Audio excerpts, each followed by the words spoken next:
This video will help you sleep and relax. But before we begin, I would like to know which city you're from and what time you're watching this.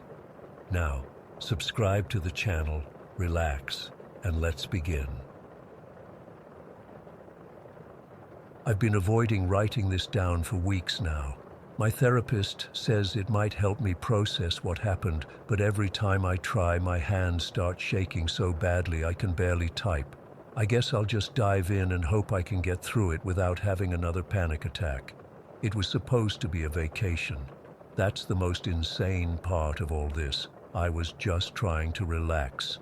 After 3 years of non-stop research for my book on maritime disasters, I was completely burnt out. My publisher had been pushing me to take a break, and when I saw the promotional email for the maiden voyage of the MV Elysium, the most luxurious cruise ship ever built, I thought, why not? I'd spent years studying shipwrecks. Maybe it was time to actually enjoy being on a ship. I remember standing at the port in New York, staring up at the Elysium. It was massive, gleaming white against the gray harbor, towering 15 decks high with these huge glass observation bubbles jutting out from the sides. Everything about it screamed expensive and exclusive. I actually felt underdressed just looking at it, even though I'd packed my nicest clothes. Boarding was a blur of champagne flutes and staff in crisp white uniforms. My cabin was on deck 8, a premium ocean view suite that cost way more than I should have spent, but I'd convinced myself I deserved it. The room was beautiful, with this huge window looking out over the ocean, a plush king-sized bed, and a bathroom bigger than my apartment's kitchen. The first day was exactly what I'd hoped for. I lounged by the pool, had drinks at the bar, treated myself to a massage at the spa. I remember thinking, this is what normal people do. They take vacations and enjoy themselves instead of obsessing over century-old maritime tragedies. I even met a few nice people at dinner, a retired couple from Florida, a newlywed pair from California, and this woman about my age named Rachel, who was traveling alone like me. Everything changed on the second night. I was sitting in the Grand Lounge after dinner, nursing a gin and tonic, when the lights flickered. Not just a quick flicker, they dimmed almost to darkness, stayed that way for about 10 seconds, then came back on. People laughed nervously, but nobody seemed too concerned.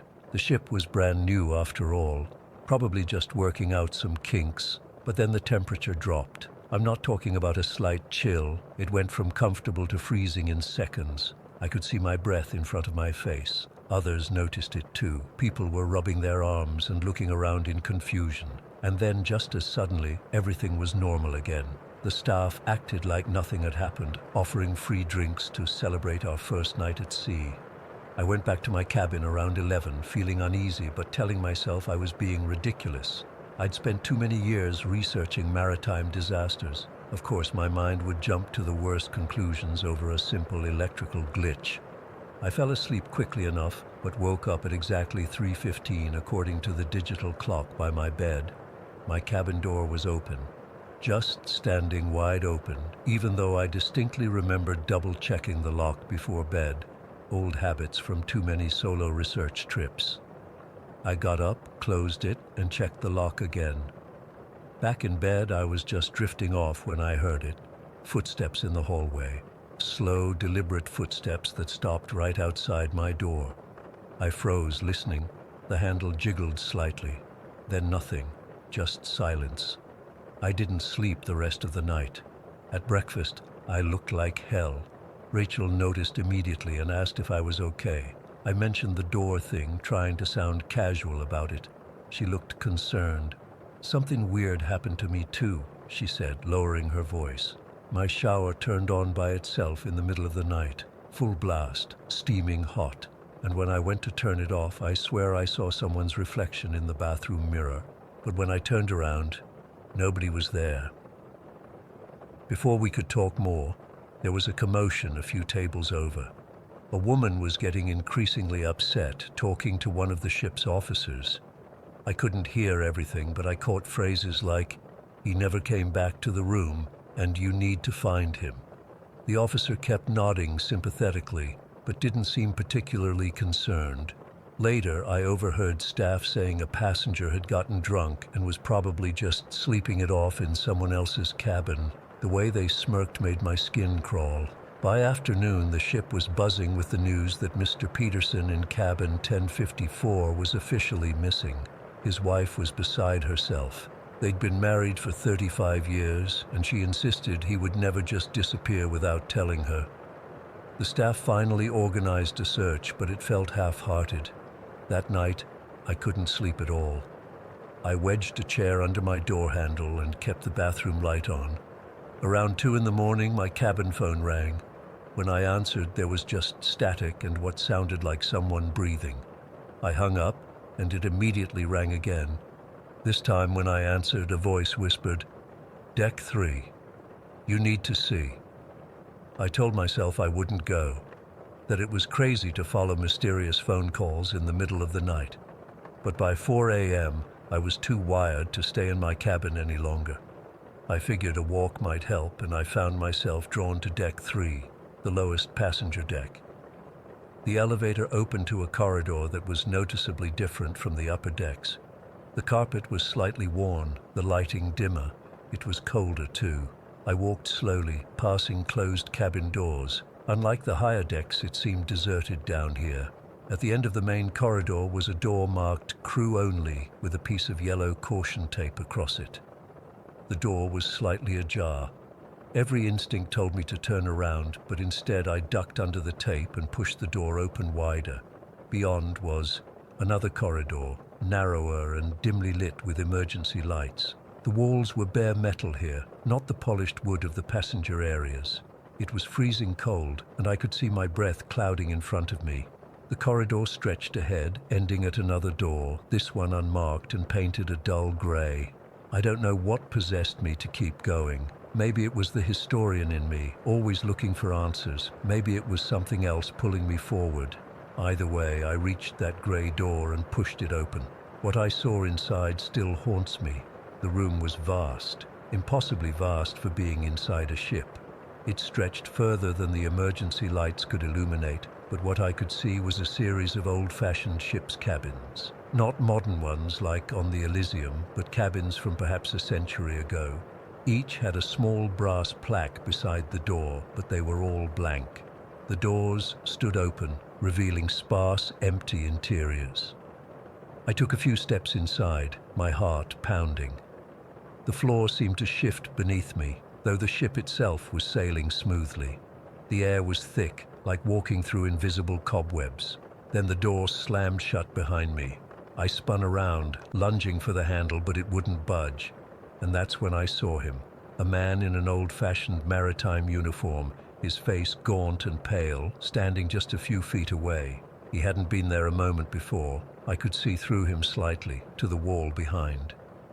"You shouldn't be here," he said, his voice sounding distant despite his proximity. "But since you are, perhaps you can help us." I backed away, unable to speak. The man, or whatever he was, moved toward me, his feet not quite touching the floor.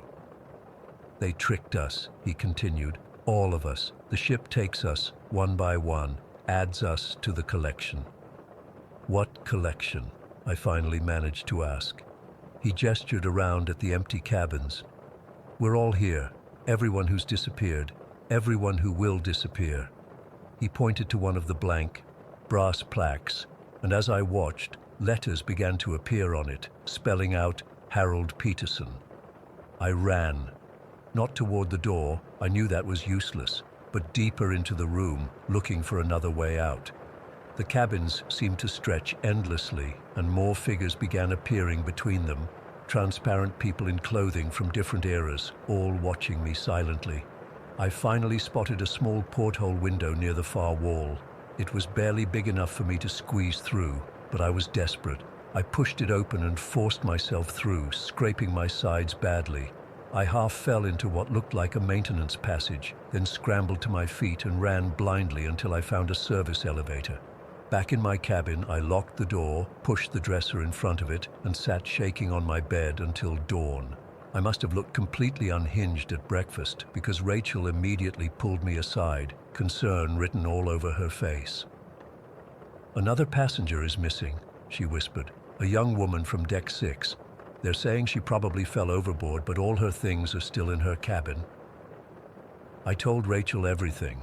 I expected her to think I was crazy, but instead she looked terrified. "There's a security office on deck 2, she said. "They have cameras everywhere. If what you're saying is true, they'll have footage." We went to the security office during the lunch rush when most of the crew would be busy. Rachel distracted the lone security officer while I slipped inside. The monitoring system was simple enough to use, multiple screens showing feeds from all over the ship. I rewound the footage from deck 3. What I saw chilled me to the bone. Mr. Peterson walking down that corridor at 2:13 a.m. the night he disappeared, pushing open the crew door and never coming back out. The same with the woman from deck 6 and 3 others I hadn't even heard about yet. I copied some of the footage to my phone and left before the security officer returned.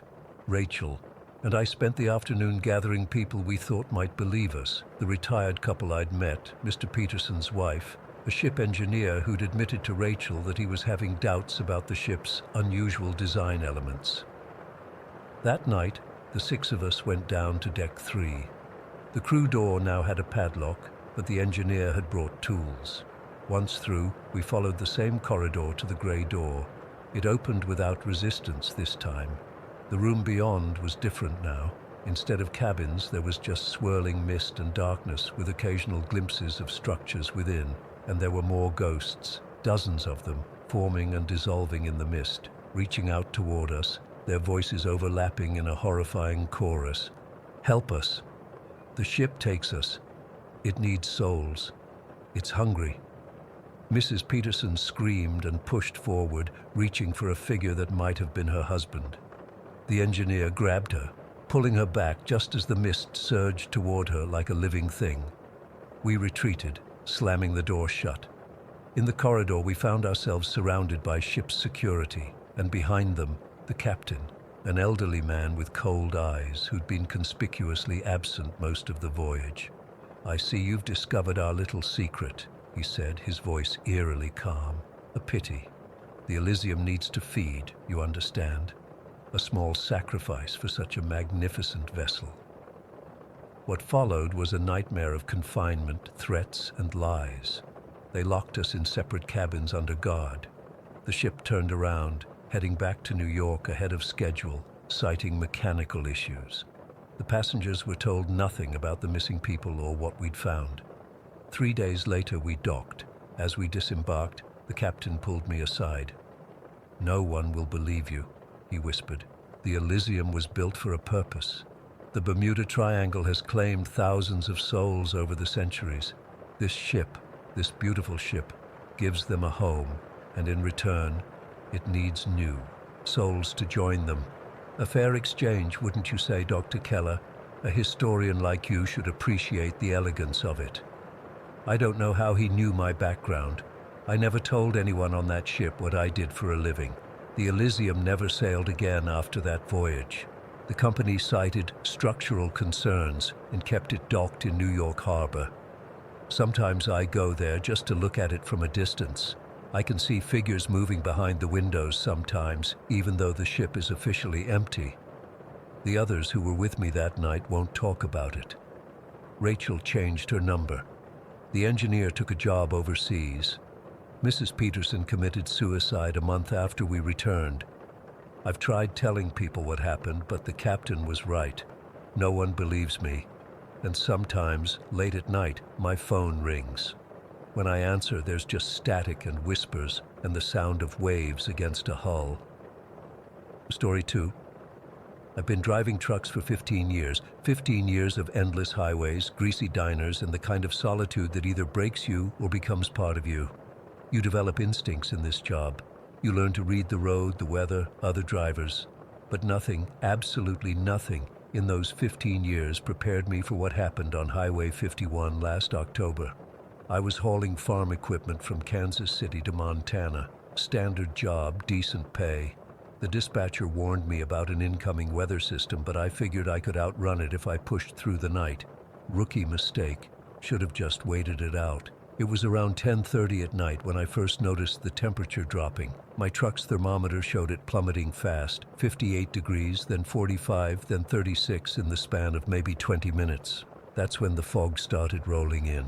Not your typical wispy stuff, but thick soup that seemed to swallow the headlights. I slowed down to maybe 30 miles per hour, squinting to make out the yellow line. The radio started acting up too, static cutting in and out, stations disappearing mid-song. I remember thinking it was just the mountains interfering with the signal, even though I knew damn well there weren't any mountains for at least another 100 miles. That's when I saw him, just standing there on the shoulder, thumb out, a dark silhouette against slightly less dark fog. In any other circumstance, I wouldn't have stopped. Company policy, common sense, and 15 years of road wisdom all tell you not to pick up hitchhikers, especially not in the middle of nowhere at night. But something about this guy, I don't know. Maybe it was the thought of leaving someone out there in that cold, or maybe it was something else. Something I couldn't explain then, and still can't explain now. I pulled over. The guy approached slowly, hunched against the cold. When he stepped into the glow of my cab lights, I got my first good look at him. Gaunt doesn't begin to cover it. His face was all angles and shadows, like someone had stretched skin over a skull and called it a day. Had to be in his 60s, wearing clothes that looked 30 years out of style, a worn flannel shirt, faded jeans, and a canvas jacket that had seen better days. "Where you headed?" I asked as he climbed in. "Just up the road a ways," he said, his voice rough like he hadn't used it in days. "Appreciate the ride." I nodded and pulled back onto the highway. The fog was getting thicker, if that was even possible. I could barely see 20 feet ahead, and my headlights just seemed to bounce right back at me. The stranger didn't say much at first, just sat there with his hands on his knees, staring straight ahead. After maybe 15 minutes of silence, I glanced in my rearview mirror and noticed headlights behind us. They were a good distance back, but definitely there, 2 pinpricks of light cutting through the fog. Something about them made my skin crawl. "Got company," I muttered, more to myself than my passenger. The old man turned his head slightly to look in the side mirror. His reaction was odd. His whole body tensed up, and I swear I heard him suck in a breath through his teeth. "Drive faster," he said quietly. I laughed nervously. "In this fog? Not a chance, buddy." "You need to drive faster," he repeated, not looking at me, eyes fixed on the mirror. "They're getting closer." I checked the rear view again. He was right. The headlights were closer now, maybe 50 yards back and closing. I couldn't make out what kind of vehicle it was. Just those headlights, unnaturally bright and slightly blue-tinted. Against my better judgment, I pressed the accelerator. The speedometer crept up, 40, 45, 50 miles per hour. Way too fast for these conditions, but something about those headlights behind us felt wrong, predatory almost. "What's your name?" I asked, trying to distract myself from the growing knot in my stomach. "Does it matter?" he replied, still watching the mirror. "I guess not. I'm Michael." He nodded, but didn't offer his name in return. Just kept staring at those headlights, which were now close enough that their glow filled my cab. "They're still gaining," he said, his voice flat. I pushed the truck to 60, white-knuckling the wheel as we barreled through the fog. This was suicide driving. I couldn't see shit, but those lights behind us scared me more than the thought of running off the road. "What the hell is going on?" I demanded. "Who's following us?" The old man finally turned to look at me. His eyes reflected the dashboard lights, making them look hollow. "You picked the wrong road tonight, Michael. Highway 51 isn't like other roads, especially not in October." "What are you talking about?" He sighed, a sound like wind through dead leaves. "This road is old, older than the maps say, and it gets hungry this time of year." I would have laughed if I wasn't so freaked out. "That's crazy talk, man." "Is it?" He gestured to the rearview mirror. "Then why can't you outrun those lights? Why is your radio dead? Why did you stop for me when every instinct told you not to?" He had me there. I couldn't explain any of it. And those headlights, they were practically on our bumper now, but I still couldn't see the vehicle they belonged to. Just light, harsh, and cold, flooding my mirrors. "Don't stop driving," the old man warned. "Whatever you do, don't stop." That's when the engine started to sputter. The temperature gauge spiked into the red and warning lights flashed across my dashboard. The truck lurched, losing power. No, no, no, I muttered, frantically checking gauges. This can't be happening. They're making it happen, the old man said grimly. The road's helping them. The truck gave one final shudder and died. We coasted to a stop in the middle of the highway, surrounded by impenetrable fog. The headlights behind us stopped too, maintaining the same distance. We need to get out of here, the old man said urgently. There's a place about half a mile up. We might make it if we run. I'm not abandoning my rig, I protested. Your rig's already gone, he said. And you will be too if you stay. He was out the door before I could argue further. I sat there for maybe 10 seconds, watching those headlights through my mirror. They hadn't moved, but something was changing. The light seemed to be spreading, like liquid mercury, flowing around the edges of some dark shape I still couldn't quite make out. That was enough for me. I grabbed my flashlight and phone, then bailed out of the cab. The old man was already ahead, a shadowy figure in the fog. I ran after him, the beam of my flashlight bouncing wildly across the asphalt. The cold hit me like a physical blow. Had to be well below freezing now, my breath coming out in thick clouds. I glanced back once. The headlights were still there, fixed in place, but the light they cast seemed to be stretching toward us, tendrils of it probing the fog like fingers. I ran faster. We veered off the highway and into the woods that lined the road. I followed the old man blindly, branches whipping at my face, roots threatening to trip me with every step. My flashlight beam caught glimpses of him, a fluttering jacket sleeve, the back of his head, just enough to keep me on his trail. After what felt like forever but was probably only minutes, a structure loomed out of the darkness. An old cabin, its windows dark, its porch sagging. The old man was already at the door, wrestling with the handle. "Is this your place?" I gasped, catching up to him. "No," he said, shoulder-checking the door until it gave way with a crack of splintering wood. "But they can't come in here, not without an invitation." I followed him inside, my flashlight revealing a single room thick with dust and cobwebs. The furniture was sparse, a table, a couple of chairs, a rusted wood stove in the corner. But what caught my eye were the walls. They were covered with photographs, dozens, maybe hundreds of them, yellowed with age, but still clearly visible in my flashlight beam. All of them showed men, truckers mostly, judging by their clothes and the glimpses of big rigs in the backgrounds. But their faces, Jesus, their faces.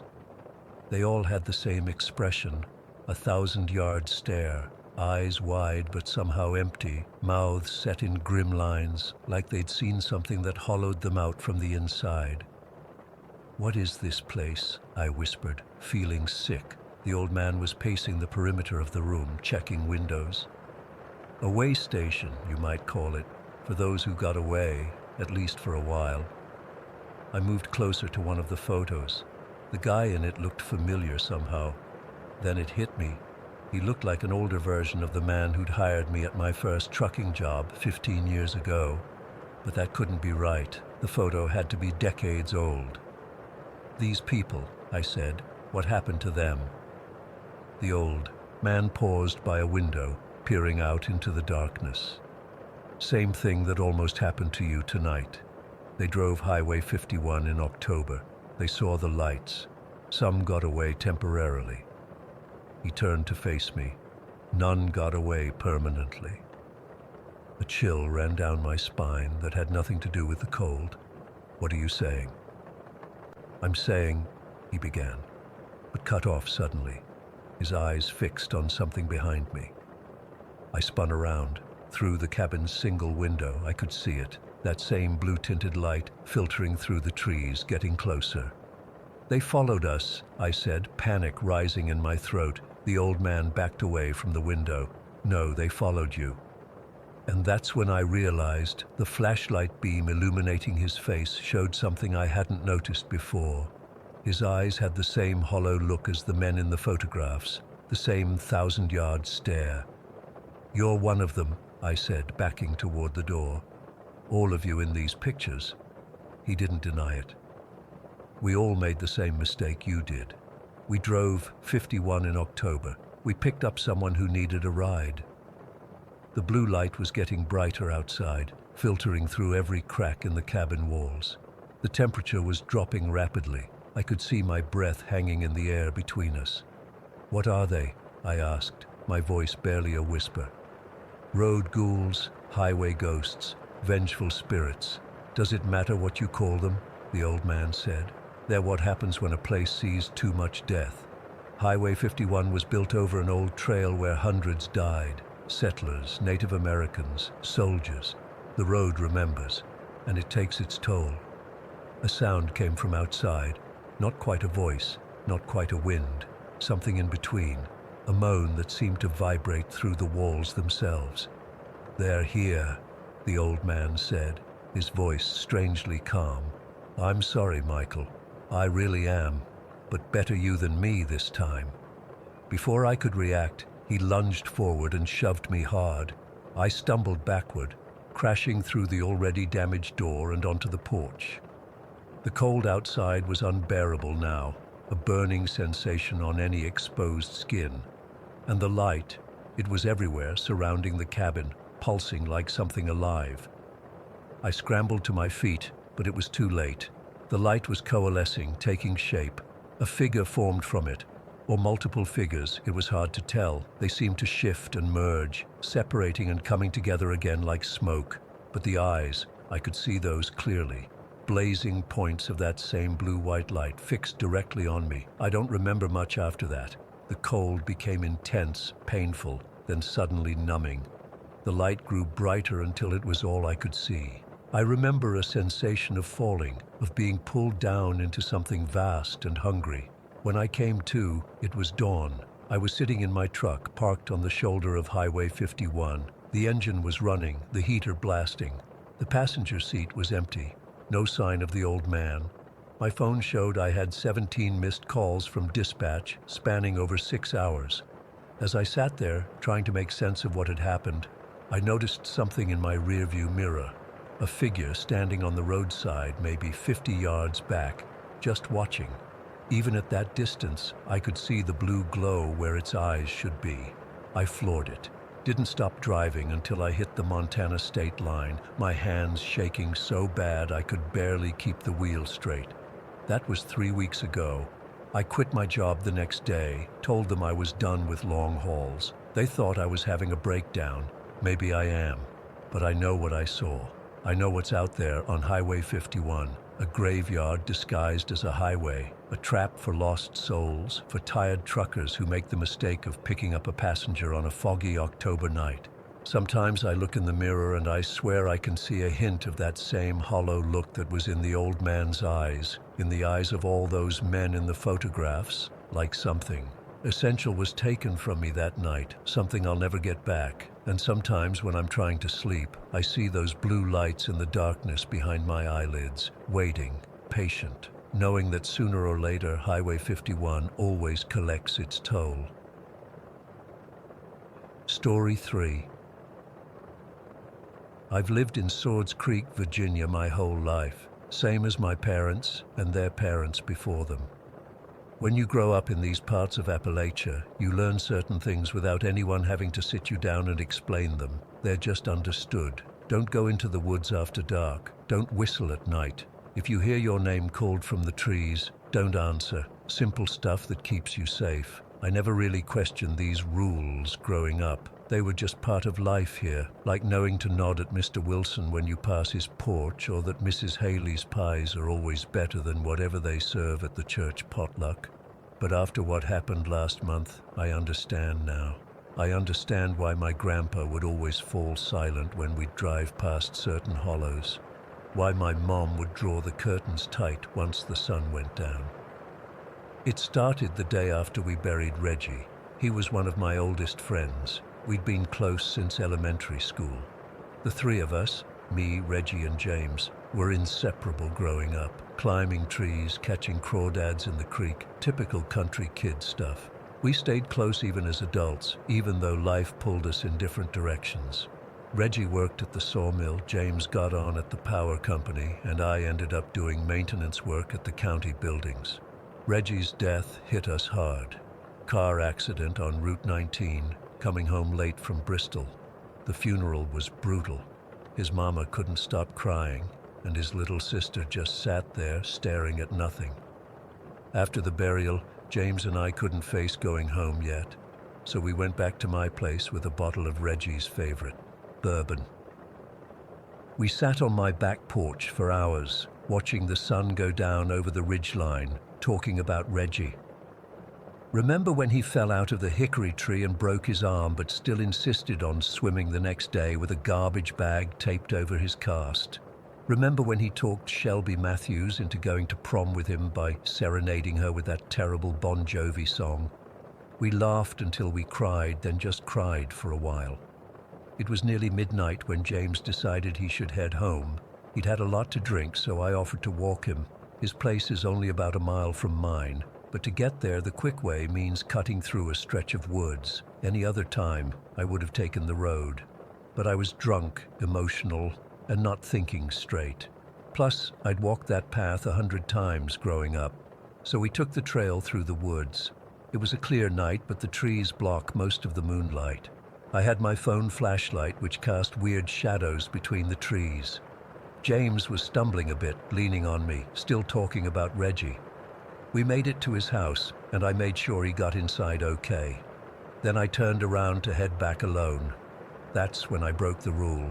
Walking home through those woods by myself, drunk at nearly 1 in the morning. I was about halfway back when I heard it. My name clear as day, coming from somewhere off the trail to my right. Daniel. I stopped dead in my tracks. It sounded like Reggie. Not just similar, it was his voice. The exact way he'd always call my name when he wanted my attention, with that slight uptick at the end like he was asking a question. Daniel? I stood there, heart hammering in my chest. Every instinct told me to keep walking, to get out of those woods as fast as possible. But grief does strange things to a person. For a split second, I almost answered, almost turned toward that voice. Instead, I ran. I ran faster than I thought possible in my condition, stumbling over roots and rocks, branches whipping my face. I didn't stop until I burst out of the tree line and saw my house. I fumbled with my keys, got inside, and locked the door behind me. My cats, Chunk and Penny, stared at me like I'd lost my mind. Maybe I had. I convinced myself it was just grief playing tricks on me. That I'd imagined Reggie's voice because I missed him so badly. I took a shower to calm down and went to bed, but I couldn't shake the feeling that I'd done something wrong, that I'd broken some covenant with those mountains that had stood silent witness to my whole life. The next few days I tried to get back to normal, went to work, fed the cats, watched TV. James texted to check in, said he was planning to come by on Friday evening to hang out. I was looking forward to it. The house felt too quiet with just me and the cats. Friday came and I was tidying up a bit before James arrived. He's usually punctual, so when 5 o'clock rolled around and he wasn't there, I figured he was running late. I decided to jump in the shower quickly before he showed up. I was just stepping into the shower when I heard knocking. 3 distinct knocks on my back door, not the front. This wasn't unusual. Friends often came around back because the porch is nicer. I called out, "Just use the spare key under the flower pot. I'm in the shower." I didn't think anything of it. James had used that key plenty of times. I took my time in the shower, letting the hot water ease some tension from my shoulders. It wasn't until I was drying off that I realized I hadn't heard any movement in the house. No footsteps, no TV being turned on, no fridge opening, just silence. "James?" I called out, wrapping the towel around my waist. No answer. I opened the bathroom door and immediately felt something was wrong. There was a coldness in the air that hadn't been there before. The hallway seemed darker somehow, though nothing had changed with the lighting. "James, you here?" I called again, my voice sounding thin and unconvincing even, to my own ears. I walked through the house, checking each room. Nobody. But when I reached the living room, I froze. My front door was standing wide open, not just unlocked, completely open, letting in the cool evening air. The thing is, I'm positive I had it locked. I always lock it, especially since Reggie died, and the back door was still locked when I checked it. My phone buzzed on the coffee table. A text from James. Running late, got held up at work. Be there in 30. I stared at that message for what felt like an eternity. If James wasn't here yet, who had knocked? Who or what had I invited into my home? That's when I noticed my cats. Chunk and Penny were both crouched behind the couch, fur standing on end, eyes fixed on something in the corner of the room. Except there was nothing there. Nothing I could see anyway. The temperature seemed to drop another 10 degrees. I felt watched. Not just the vague sensation of being observed, but actively, intently studied, like something was cataloging my every movement, my every breath. I managed to close and lock the front door with shaking hands. Then I went around checking every window, every possible entry point, all secure, but it didn't matter. Whatever it was already inside. I tried calling James, but he didn't pick up. I sat on the couch, still in just a towel, unable to make myself go to the bedroom to get dressed. The cats wouldn't come out from their hiding spot. Penny was making a low, continuous growl I'd never heard from her before. The minutes crawled by. I kept feeling like I was catching glimpses of movement from the corners of my eyes, but whenever I'd turned to look, nothing was there. The air felt thick, like trying to breathe underwater, and there was a smell, subtle but unmistakable, like wet leaves and soil, like the forest floor after rain. But with something else underneath, something that made my skin crawl. When James finally arrived, I nearly collapsed with relief. He took one look at my face and knew something was wrong. I told him everything, the voice in the woods, the knocking, the open door. He listened without interrupting, his face growing more serious by the second. "Have you been back in those woods since that night?" he asked when I finished. I shook my head. "Good," he said. "Don't." James stayed overnight, sleeping on the couch. Nothing else happened, but neither of us slept much. The cats remained on edge, jumping at every little sound. In the morning, James helped me sage the house, something his grandmother had taught him. I'm not usually one for that kind of thing, but I was desperate. He left around noon, making me promise to call if anything else happened. After he was gone, the house felt emptier than before, like the space he'd occupied was now filled with something else. I tried to distract myself with TV, with cleaning, with anything, but I couldn't shake the feeling of being observed. That night, I couldn't sleep. Every creak of the house settling sounded like footsteps. Every gust of wind against the windows sounded like whispers. Around 3 in the morning, I got up to get a glass of water. As I passed the living room window, I looked out toward the woods. There was someone or something standing at the edge of the tree line. Just a dark silhouette, completely motionless, watching the house, watching me. I couldn't make out any features, just a man-shaped darkness against the deeper darkness of the trees. For a wild moment, I thought it might be Reggie. But even from a distance, I could tell the proportions were wrong. The shoulders too broad, the arms too long. I backed away from the window, heart in my throat. When I gathered the courage to look again a few minutes later, it was gone. But I knew it wasn't gone far. Since that night, things have been different. The cats won't go into certain rooms. There are cold spots in the house that move around. Sometimes I hear knocking from inside the walls, and twice now I've come home to find doors open that I know I closed. I don't know what to do. I can't leave. This house has been in my family for generations, and somehow I don't think it would let me go anyway. Whatever I invited in that night, it's here to stay. I broke the rules. I went into the woods after dark. I almost answered when it called my name. The mountains around Swords Creek have always been here, long before people built homes in their shadow. They have their own rules, their own way of doing things. My ancestors understood that. They knew to show respect, to keep to the understood boundaries. I forgot that lesson, just for one night. Now I'm paying the price. Something crossed the threshold into my home, and I don't think it's ever leaving. It's watching me even now as I write this, waiting. For what? I don't know. All I know is that the voice in the woods wasn't Reggie. It was never Reggie. It just knew that's who I wanted to hear. Story 4. I've been trying to write this down for weeks now, but my hands start shaking every time I try. Even now, sitting in my living room with all the lights on and doors locked, I keep glancing out the window expecting to see him standing there. That thing, whatever it was.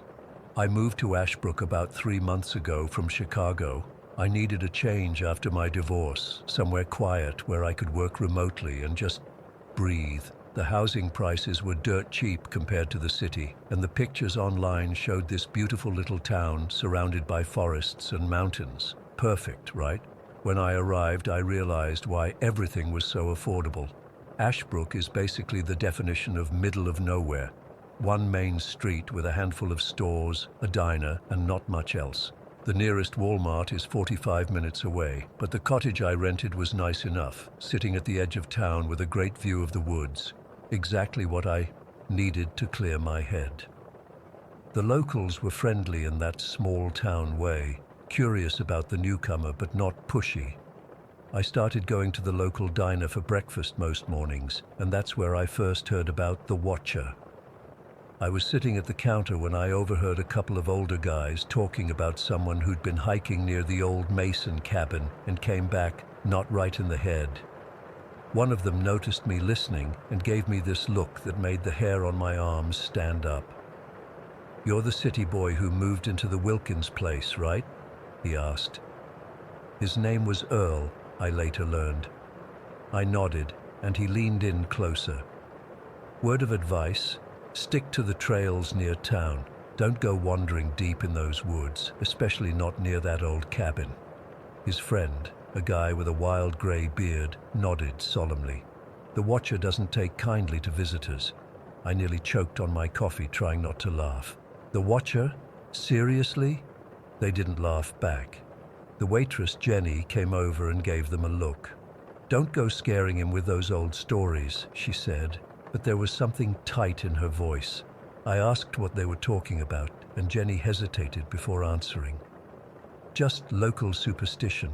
There's an old cabin deep in the woods that's been abandoned for decades. People say something lives there now, watches people, lures them in." She shrugged, trying to look casual. "Small towns, you know.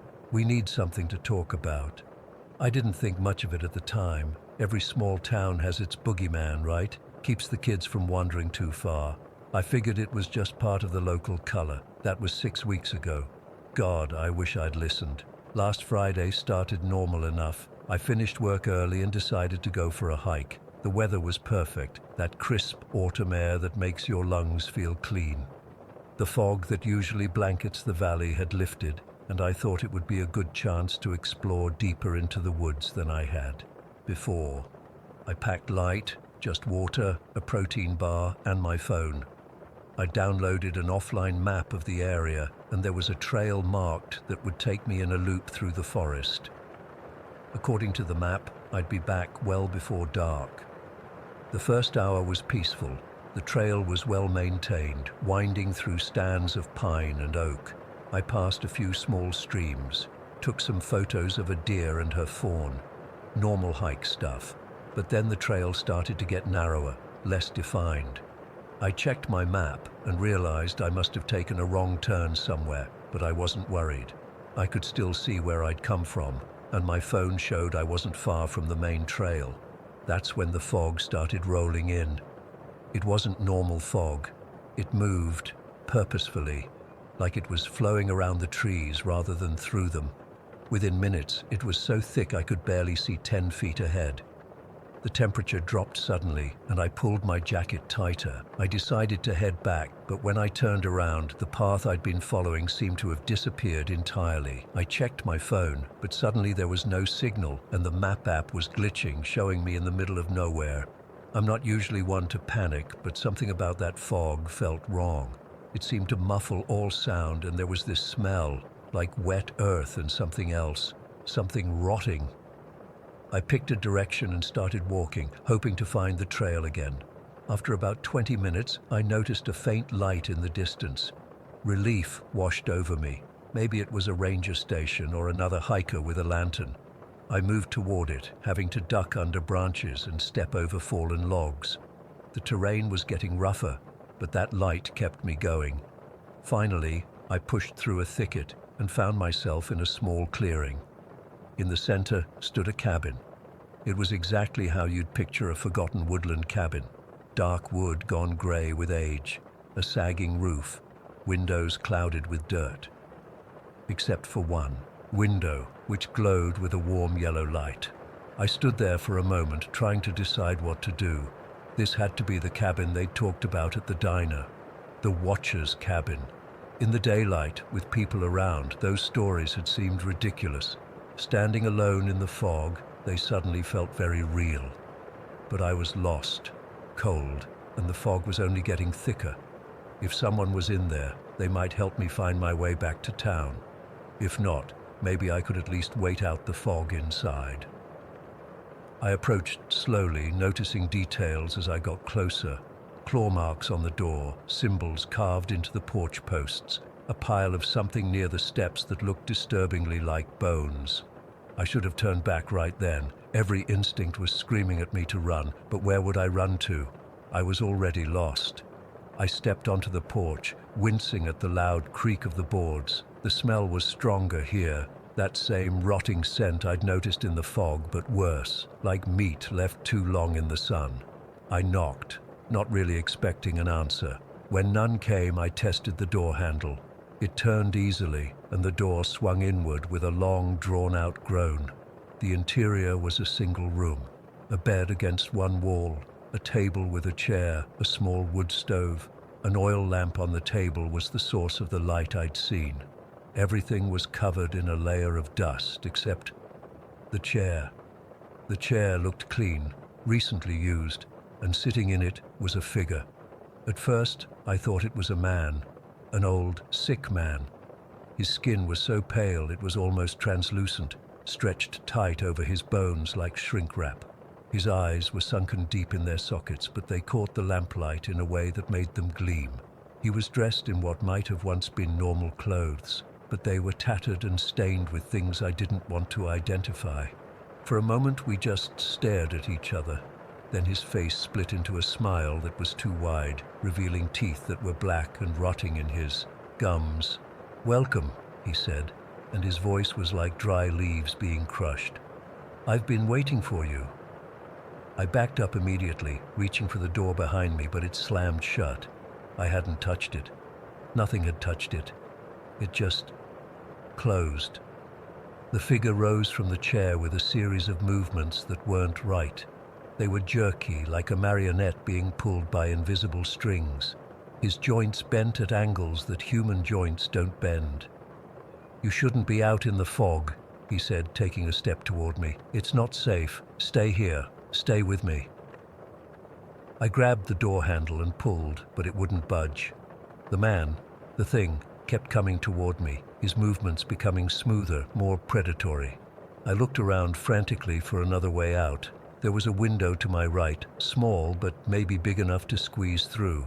I grabbed the chair from the table and stood on it, trying to force the window open. It was stuck, decades of paint sealing it shut. That's when I felt something cold wrap around my ankle, his hand. It didn't feel human. It was cold and dry, like touching a snake, and his grip was impossibly strong. "Stay with me," he whispered, and somehow he was right behind me now, his voice directly in my ear. "Stay. Forever." I don't remember breaking the window. I just remember glass shattering, and then I was halfway through, the broken edges tearing at my clothes and skin. The thing's grip tightened, trying to pull me back in. With one final desperate kick, I broke free and fell to the ground outside. I didn't wait to see if it would follow. I just ran, blindly through the fog, branches whipping my face, roots trying to trip me. I ran until my lungs burned and my legs gave out. Somehow, I found my way back to town. I don't remember most of that journey, just fragments. the fog seeming to reach for me with ghostly fingers, shapes moving just at the edge of my vision, that rotting smell following me the whole way. I spent the night on my porch, unable to go inside, unable to do anything but stare at the woods. When morning came, a group of locals found me there, shivering and babbling about the cabin and the watcher. They organized a search party, Earl and the sheriff and a few others with rifles. I led them back as best I could, though in daylight nothing looked the same. We found the clearing, we found the cabin. It was empty. Not just empty of the thing I'd seen, empty of everything. No lamp, no chair, no bed, just dust and cobwebs and a few animal droppings. The windows were intact, all of them clouded with decades of grime. No broken glass, no sign that anyone or anything had been there in years. But I have the cuts from the window glass, I have the bruise on my ankle in the shape of long, thin fingers, and sometimes when the fog rolls in thick at night, I see a figure standing at the edge of the woods, watching my house, waiting. I'm putting my house up for sale tomorrow. I don't care if I take a loss. I can't stay here anymore, but I keep wondering, what if it follows me? Story 5. I've been putting off writing about this for 3 years. Some nights I still wake up in a cold sweat, seeing those cars emerging from the murky water one by one. I guess I need to get this off my chest, even if nobody believes me. I'm a police officer in Lakewood, been on the force for 11 years now.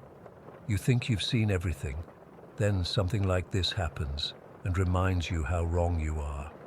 It was early October 2019 when the city announced they'd be draining Hanson Reservoir for maintenance. Standard procedure, happens every decade or so. They needed to inspect the dam infrastructure, clear out debris, that kind of thing.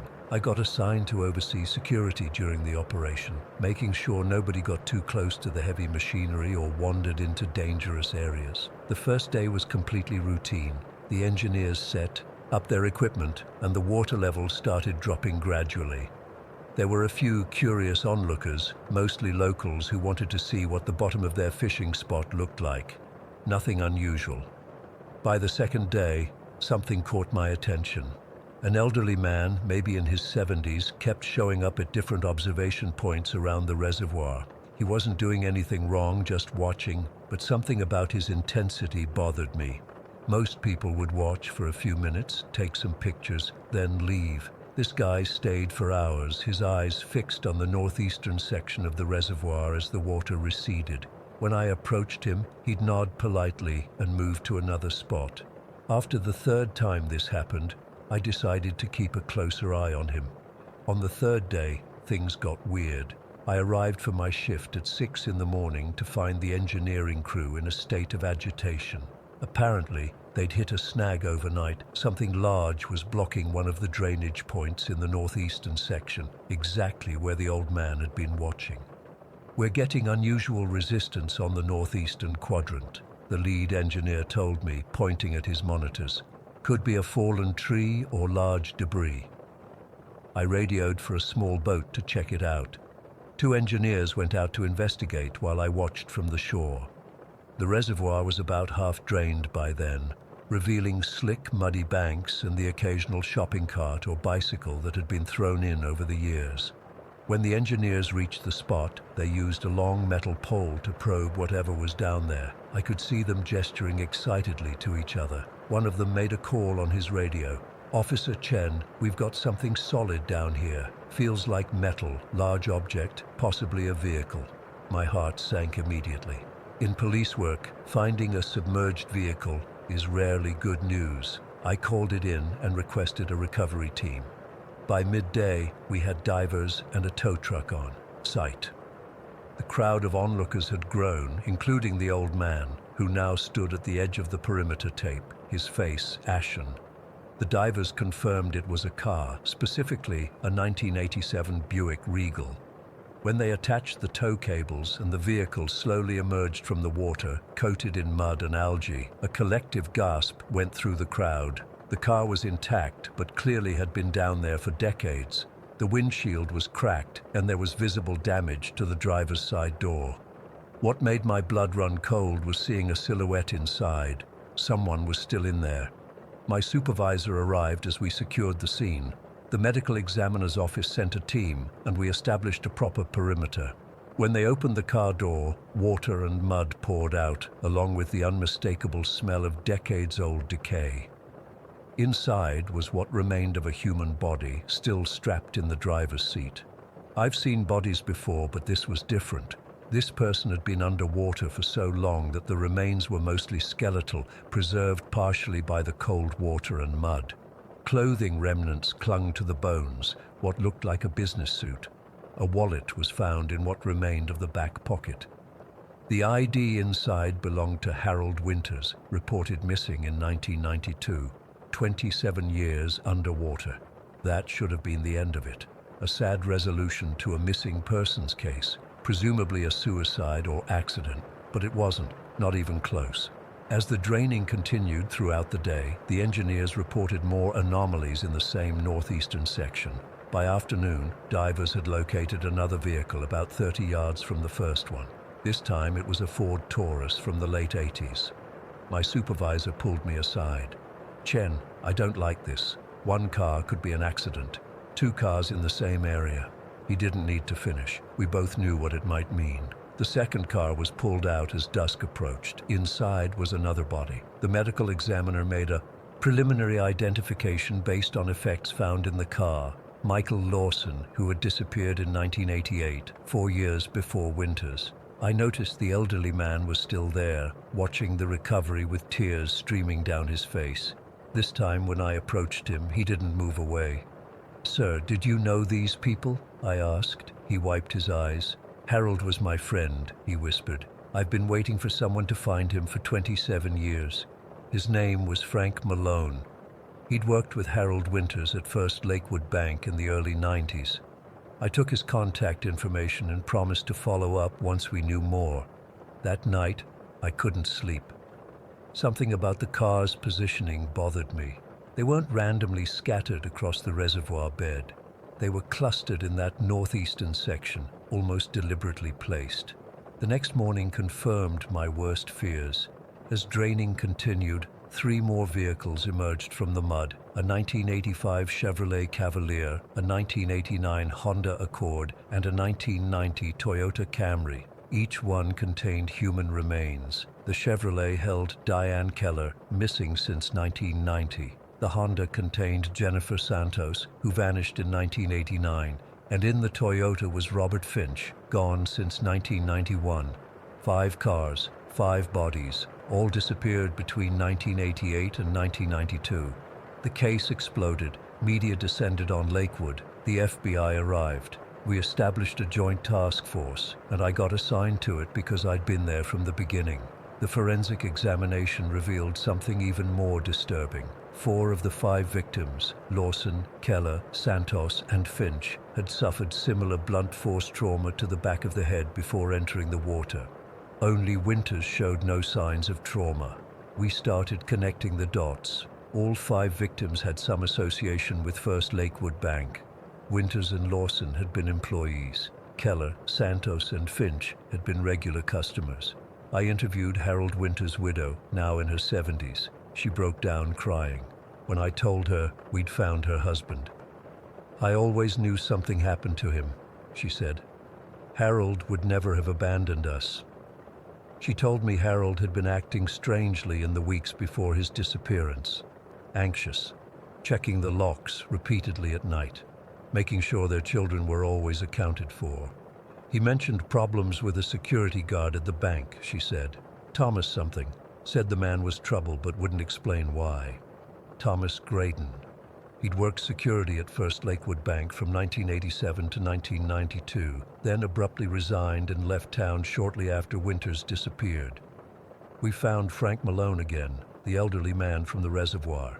He confirmed that Winters had confided in him about Graydon. Harold caught Graydon stalking female employees and customers, Malone told us, following them home, keeping notes on their routines. Harold confronted him, threatened to report him.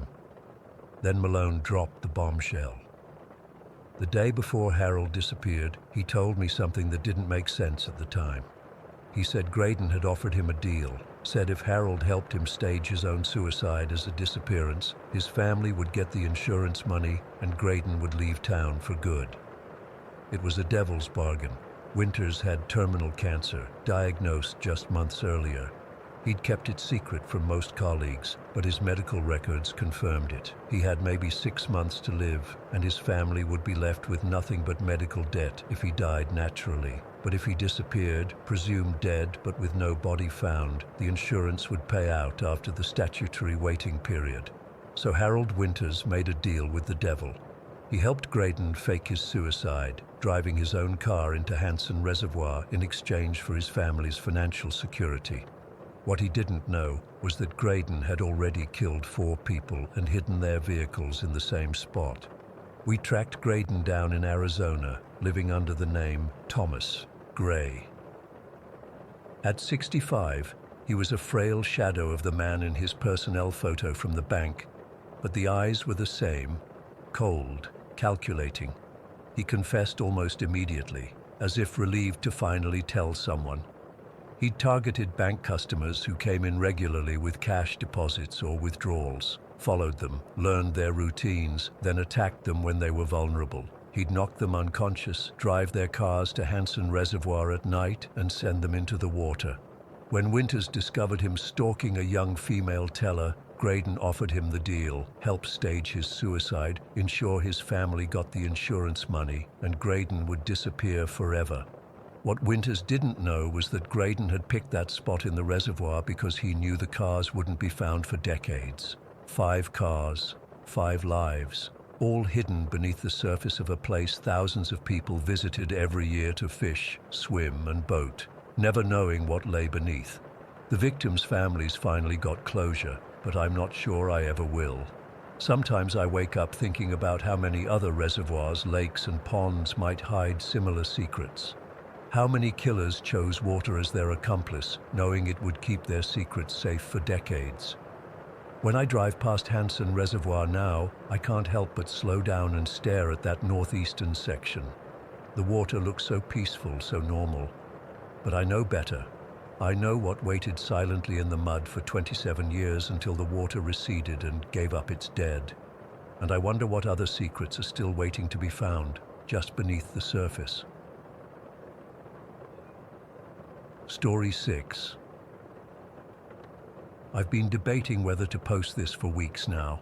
Part of me thinks putting this out there might help me make sense of what happened, but another part is scared that writing it down somehow makes it more real. I'm still not sleeping well. Every time I close my eyes, I see those figures. But I need to tell someone, even if no one believes me.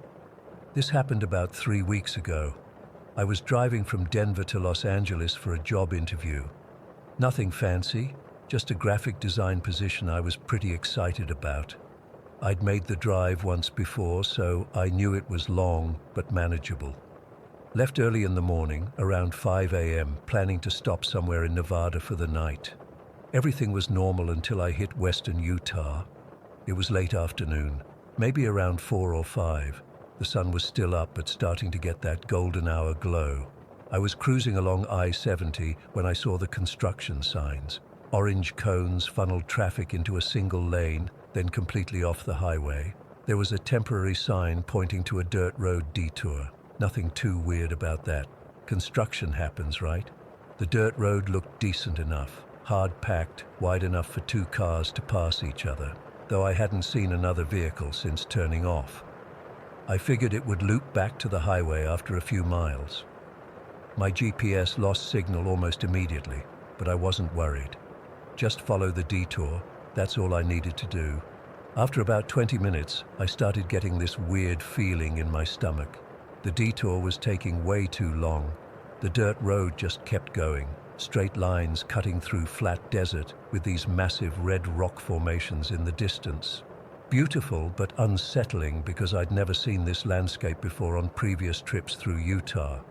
I checked my phone, no service. My watch said it was close to 6 p.m. now.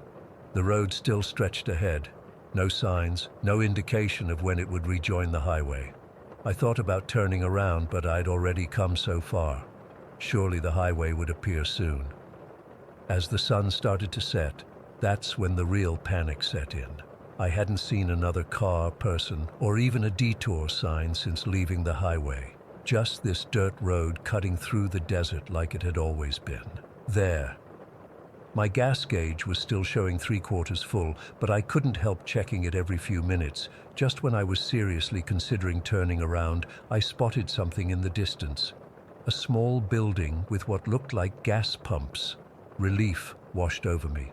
Even if it was just some random desert gas station, at least I could ask for directions. As I got closer, I could see it was exactly that. A gas station, but like something from a different era. One of those old places with just 2 pumps and a small convenience store attached. The sign just said gas in faded red letters. No brand name, no prices listed. I pulled up to the pump, and that's when I noticed there wasn't another car in sight. The place looked open, there were lights on inside, but something felt off. I sat in my car for a minute, debating whether to get out. That's when I saw him. Across the road, maybe 50 yards away, stood a man. Tall and impossibly thin, wearing what looked like an old-fashioned suit, the kind you'd see in photos from the 1930s. He was just standing there, watching me.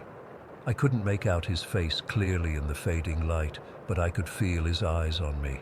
Every instinct in my body screamed danger. I didn't get out of the car, didn't even turn off the engine. I just put it in drive and pulled away, watching in my rearview mirror as the man remained motionless, watching me go. I drove faster now, convinced I just needed to get back to the highway. The sun had almost completely set, and I switched on my headlights. That's when things got really messed up. About 10 minutes after leaving the gas station, I realized something was wrong with the road. It seemed to be getting narrower, the surface more uneven. I slowed down, squinting ahead in the gathering darkness, and then my headlights showed what I couldn't comprehend. The road just ended. Not in a barricade or a turn, it just faded into the desert, like it had never been properly finished. I stopped the car and got out, my legs shaky. I walked a few steps past where the road ended, my shoes crunching on the desert hardpan. Turning around, I looked back at the way I'd come. The road was gone, not just ahead of me, but behind me too. Where I'd just been driving, there was nothing but empty desert stretching in all directions. My car sat there, headlights illuminating nothing but sand and scrub brush. I'm not ashamed to say I lost it a bit then. Ran back to my car, locked the doors, and just sat there hyperventilating. This wasn't possible. Roads don't just disappear. I had to be hallucinating from exhaustion or something. I stayed in my car all night, too afraid to drive anywhere in the dark when I had no idea where I was. I kept checking my phone, but there was still no signal. The battery was at 60%, and I wanted to conserve it. I had about half a bottle of water and some snacks I'd picked up earlier that day. I rationed them, taking small sips of water to calm myself down. Sleep was impossible. Every sound, the wind, the occasional scurrying of what I assumed were desert animals, made me jolt upright. And always, I had the feeling of being watched. When dawn finally came, I almost cried with relief. At least in daylight, I could figure out where I was and find my way back to civilization. I got out of my car, stretched my stiff limbs, and looked around. That's when I saw them for the first time, on the horizon, barely visible. Figures, people, I thought at first. Maybe a dozen of them, spaced out along the ridge of a distant hill, standing perfectly still, all facing in my direction. I waved, thinking they might be hikers or locals who could help me. They didn't wave back, didn't move at all, just stood there, watching. I got back in my car and started driving toward them, figuring they were my best chance at finding help. The desert was flat enough that I could drive off-road without much trouble, but after about 10 minutes, I realized something impossible. The figures weren't getting any closer. Despite driving directly toward them, they remained the same distance away, like they were moving backward at the exact pace I was moving forward. I changed direction, heading what I thought was east, using the rising sun as a guide. Surely if I drove long enough, I'd hit a road, a town, something. My gas gauge now showed half a tank. I had maybe 200 miles before I'd be completely stranded. After an hour of driving, I stopped again to get my bearings. The figures I'd seen earlier were gone, but now there were new ones. Closer this time. Maybe 500 yards away. I could see them more clearly now. They still looked like people, but something was wrong with their proportions. Too tall, too thin, like the man at the gas station. And their faces. I couldn't make out any features, just dark hollows where eyes should be. I got back in my car so fast I banged my head on the door frame, started driving again, picking a random direction, just wanting to get away from those things. But every time I stopped, they were there. Different positions, different distances, but always watching. Sometimes I'd catch glimpses of them in my peripheral vision, only to turn and find nothing there. The day stretched on endlessly. The desert landscape remained eerily similar no matter how far I drove. My gas gauge crept toward empty. I rationed my water more strictly now, taking just enough to keep my throat from completely drying out. The temperature inside the car rose to unbearable levels, but I was too afraid to roll down the windows, too afraid those things might somehow get in. By late afternoon, I was in full panic mode. My gas light had come on, my phone was dead, and I had maybe a few sips of water left. And the watchers, that's what I'd started calling them in my head, were getting closer. Every time I spotted them, they were nearer than before. No longer just on the horizon or at the edges of distant hills. Now they stood maybe 100 yards away, their black, empty eye sockets somehow still conveying an intense hunger. As the sun began to set on my second day in this nightmare, I made a horrifying realization. I wasn't lost in the desert. I wasn't even in the real world anymore. That detour hadn't led me off the highway. It had led me off reality itself. The road, the gas station, all of it was some kind of trap. And these watchers, they were what sprung the trap when someone like me wandered in. I don't know how I knew this. It wasn't like someone told me or I figured it out logically. It was a bone-deep certainty that hit me all at once.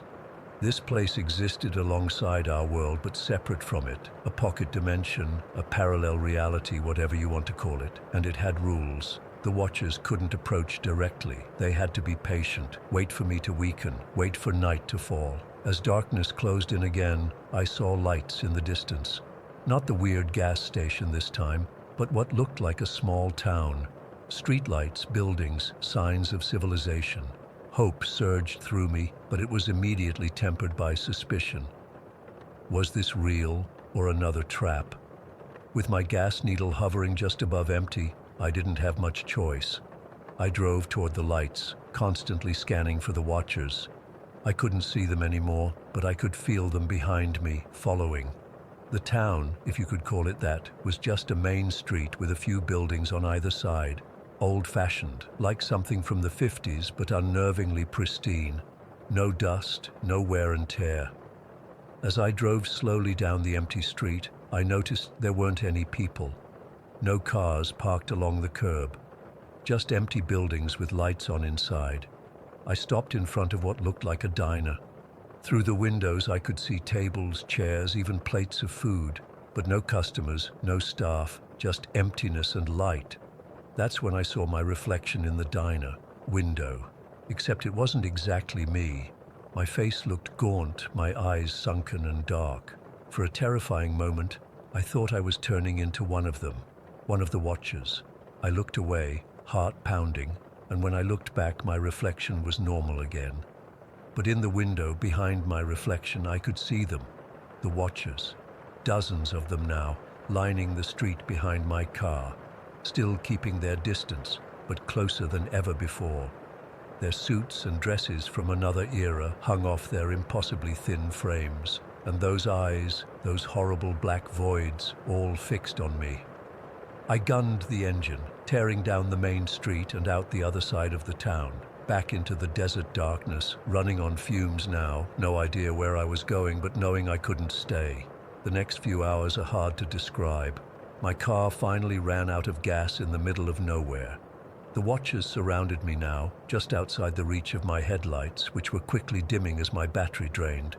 I sat there waiting for the end, waiting for them to finally close in, and then I woke up on the side of I-70 in my car with a full tank of gas, my phone showing normal service, the time reading 7 a.m., exactly 24 hours after I'd left Denver.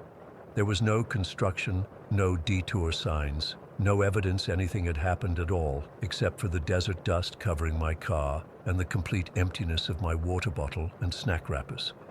I drove straight to LA without stopping except for gas, and even then I wouldn't get out of the car if there wasn't another person visible at the station.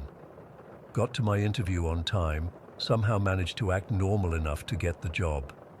But I know what happened was real. Sometimes at night, I still see them in my dreams. The Watchers, standing at the foot of my bed, patient and hungry, their hollow eyes fixed on me, waiting. And the worst part?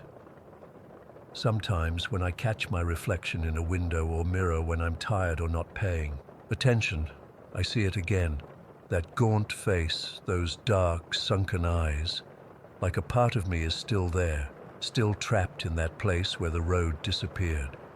I don't know what they are or what they wanted from me. I don't know how I escaped.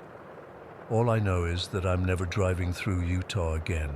And if you're ever on a highway and see a detour onto a dirt road, turn around. No matter how long it takes, no matter how far you have to go back, just turn around. Story 7. I've been a long-haul trucker for almost 13 years now. Spent more time on American highways than I have in my own home. You get used to the loneliness, the endless stretches of asphalt, and those weird liminal hours between 3 and 5 in the morning when the world feels empty. But what happened to me last April on I-40 near the New Mexico border, I still can't explain it. I still wake up in cold sweats thinking about it. I was hauling steel to Albuquerque. Nothing special about the job, just another delivery that had me driving through the night to beat a tight deadline. I'd been on the road for about 14 hours straight, stopping only for gas and to use the bathroom. My eyes were getting heavy, and that dangerous highway hypnosis was setting in. You know the feeling, when the white lines start to blur and your head nods forward before you jerk awake again. I needed coffee, badly. My GPS showed nothing for the next 70 miles, but as I rounded a bend, I saw something that wasn't on any map. A truck stop with a faded sign that read Red Hollow. The lights were on, but dim, like they were running on a generator or something. I hadn't seen another vehicle for at least an hour, and the place looked deserted, but I was desperate for a break. I pulled my rig into the lot, noticing how the asphalt was cracked with weeds growing through it. The gas pumps looked ancient, not digital, but the old kind with rotating numbers. The whole place had this, I don't know, forgotten quality to it, like time had moved on without it. I parked near the entrance, noticing there weren't any other trucks around, which was weird for a truck stop, even at, I checked my watch, 3:17 in the morning. Usually you'd see at least a few rigs with drivers sleeping in their cabs. The building itself was a single-story structure with a neon open sign flickering in the window. As I approached, I noticed the windows were grimy, like they hadn't been cleaned in years. I pushed the door open, and a bell jingled overhead. The sound echoed through what appeared to be an empty diner.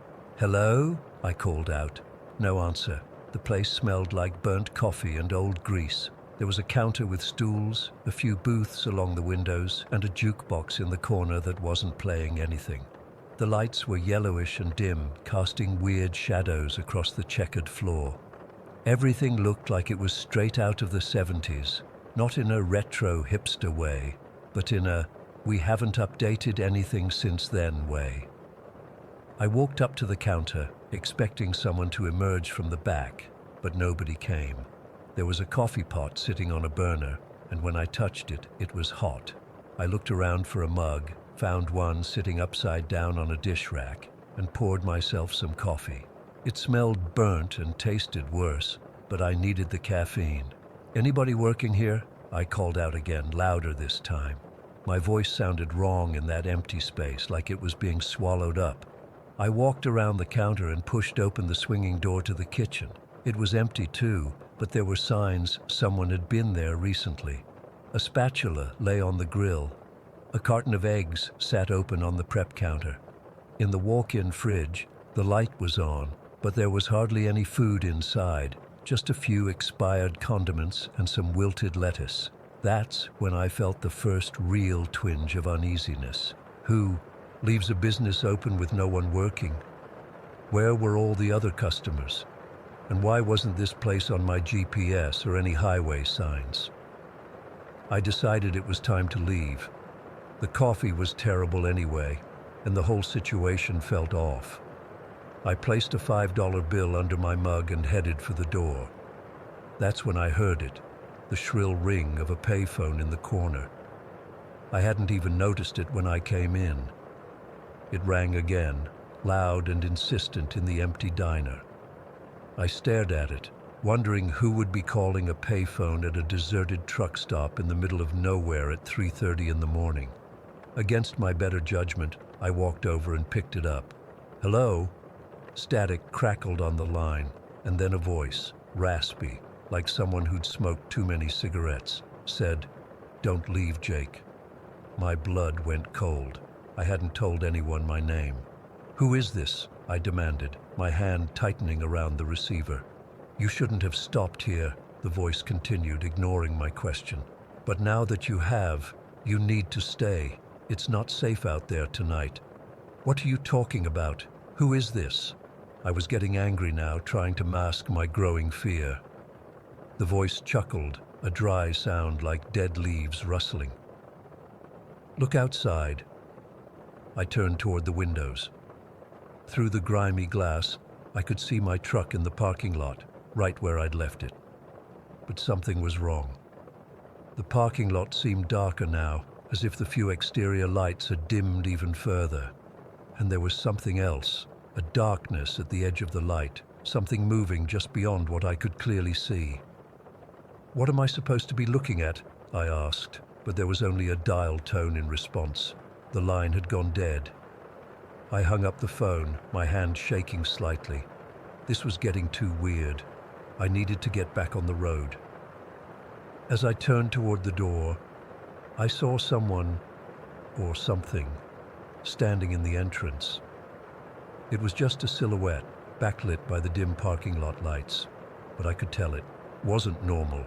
The proportions were wrong somehow, too tall, too thin, with arms that hung down too far. I blinked, and it was gone. "Hello?" I called out, my voice cracking slightly. No response. I took a deep breath and headed for the door, pushing it open and stepping outside. The night air was cold and still, too still. There should have been the ambient sounds of the highway, but I couldn't hear anything, not even insects.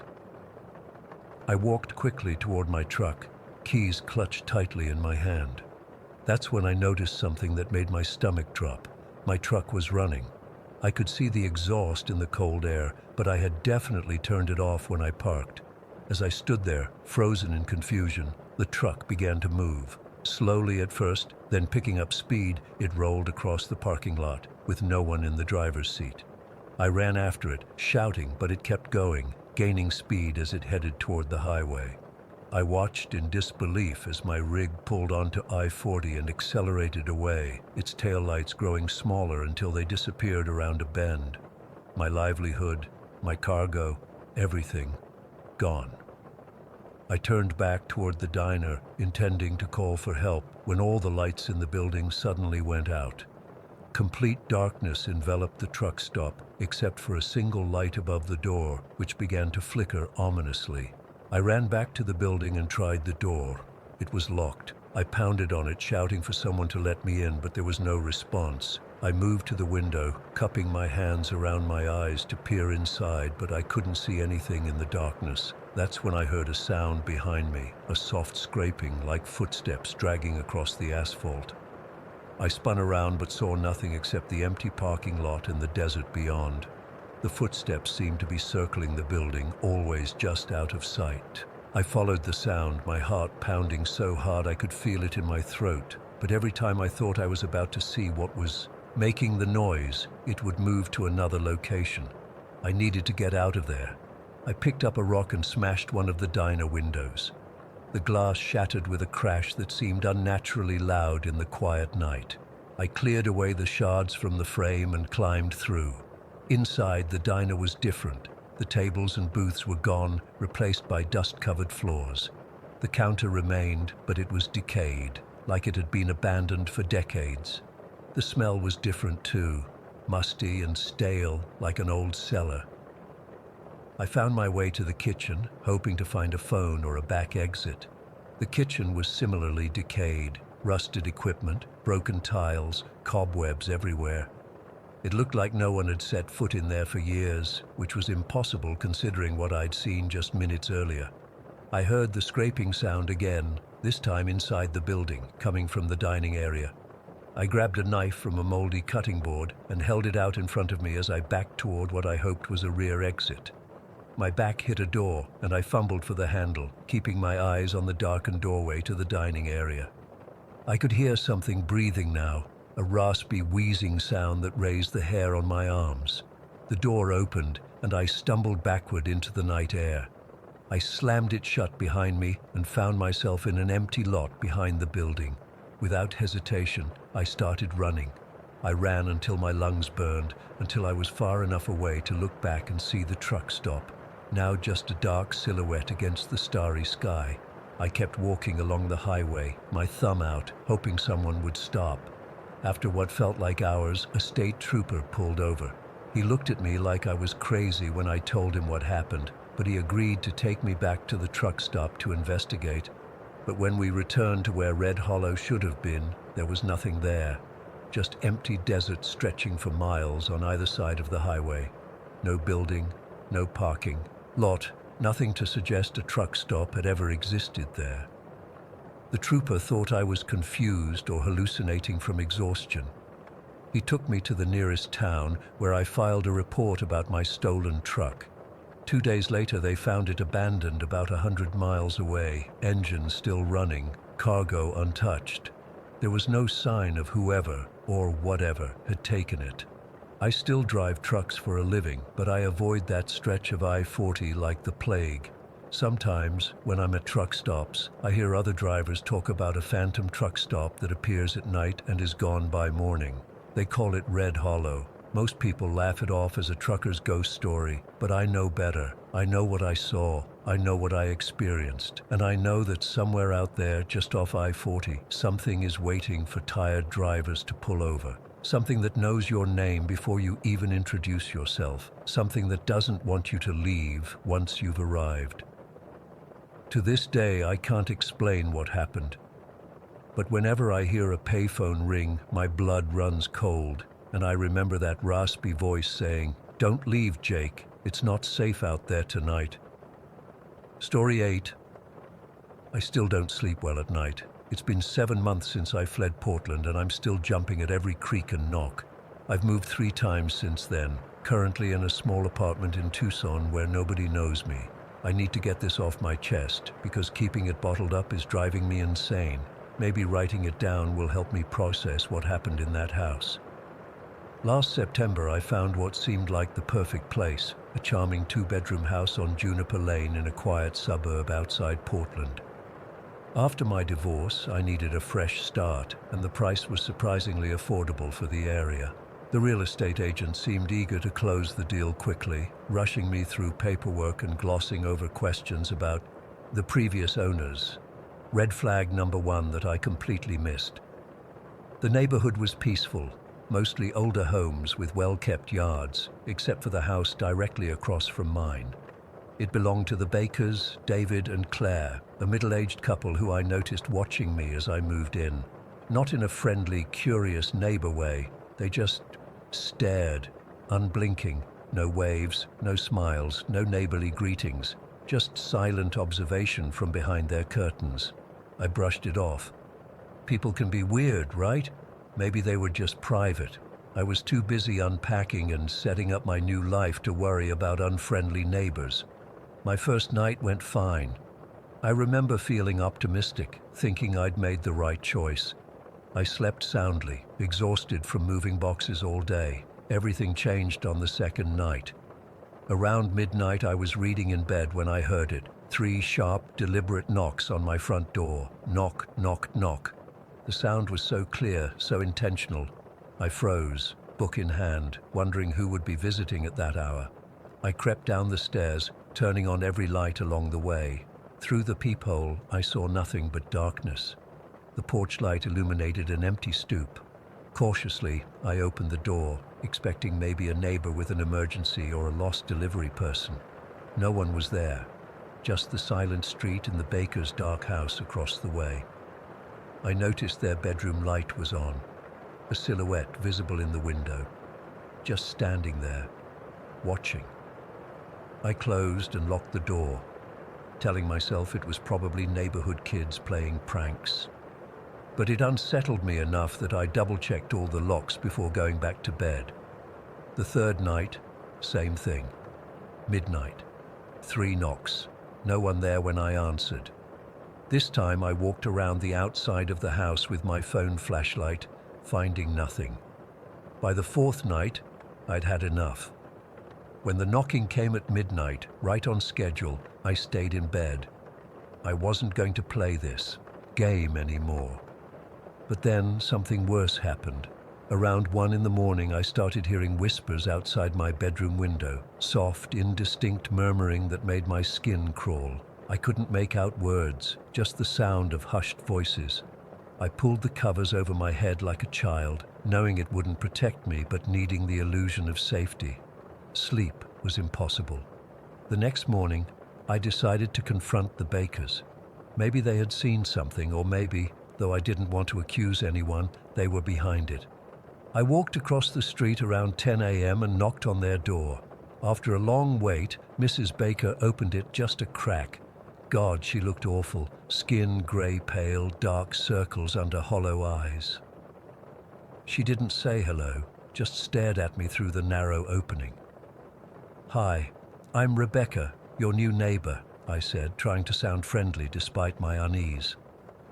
"I've been experiencing some strange things at night, knocking on my door, voices. Have you noticed anything unusual around the neighborhood?" She blinked slowly, like someone coming out of a trance. "You shouldn't have come here," she said, her voice barely above a whisper. "You don't belong in that house." Before I could respond, she shut the door in my face. I stood there, stunned. What the hell was that supposed to mean? I don't belong in that house? Was she threatening me? I walked back home feeling watched the entire way, though the baker's curtains were drawn. That night, the knocking was different, more insistent, almost angry. Knock, knock, knock, louder than before. I stayed in my room, door locked, trying to ignore it. Then the whispers started, clearer this time, and definitely coming from directly beneath my window. I couldn't make out full sentences, just fragments. Been waiting. Not right. Make her leave. I recorded it on my phone, but when I played it back the next morning, there was nothing but static. After 5 nights of this, I was a wreck, exhausted, jumpy, questioning my sanity. Then I found the footprints. They were small, child-sized prints in mud on my front porch and leading around to the side of the house right below my bedroom window. But here's the thing. It hadn't rained in over a week. There was no reason for muddy footprints, and they weren't mine. They were too small and they came from outside, leading up to the house. I called the police. The officer who responded was sympathetic but found nothing suspicious. He suggested I might be dealing with local kids playing pranks, or perhaps I should consider a security system. He checked around the property and told me everything looked secure. Before leaving, he glanced across at the baker's house. "Those folks always been that weird?" he asked. "You noticed it too?" I felt relieved someone else saw it. He shrugged. "Some people just give off a vibe. Call us if anything else happens." I installed a security system that afternoon. Cameras, motion sensors, the works. I was taking no chances.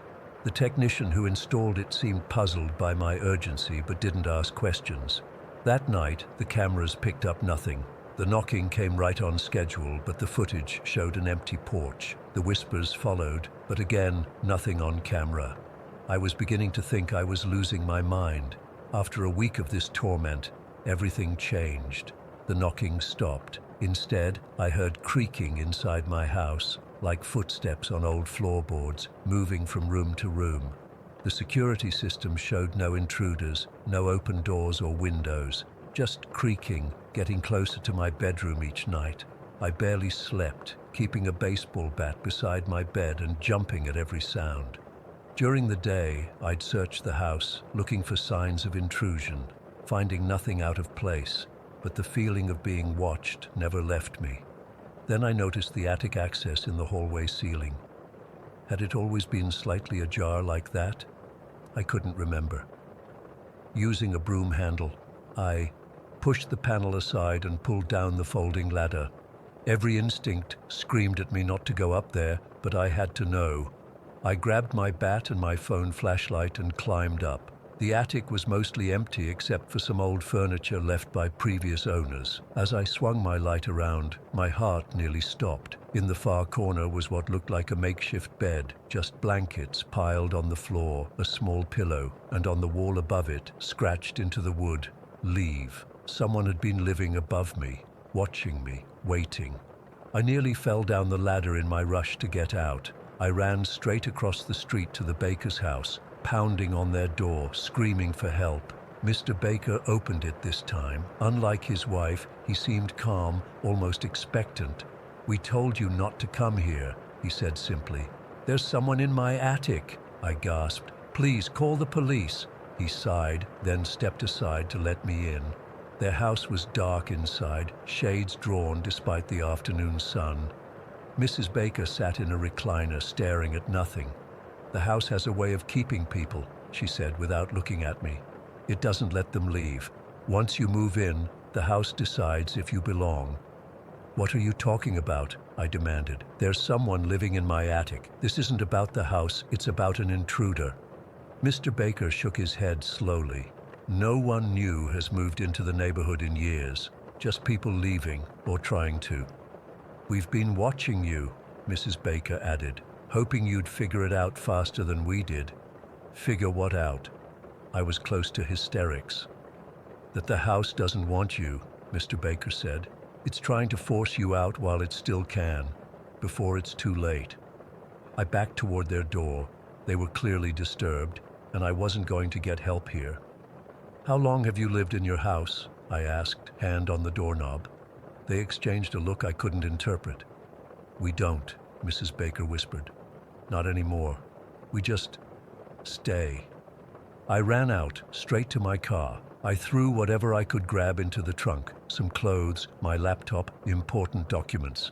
I didn't care about the rest. As I was loading the car, I looked up at my attic window and saw a figure standing there, just a shadow against the glass. I drove until sunrise, not stopping except for gas, not knowing where I was going except away.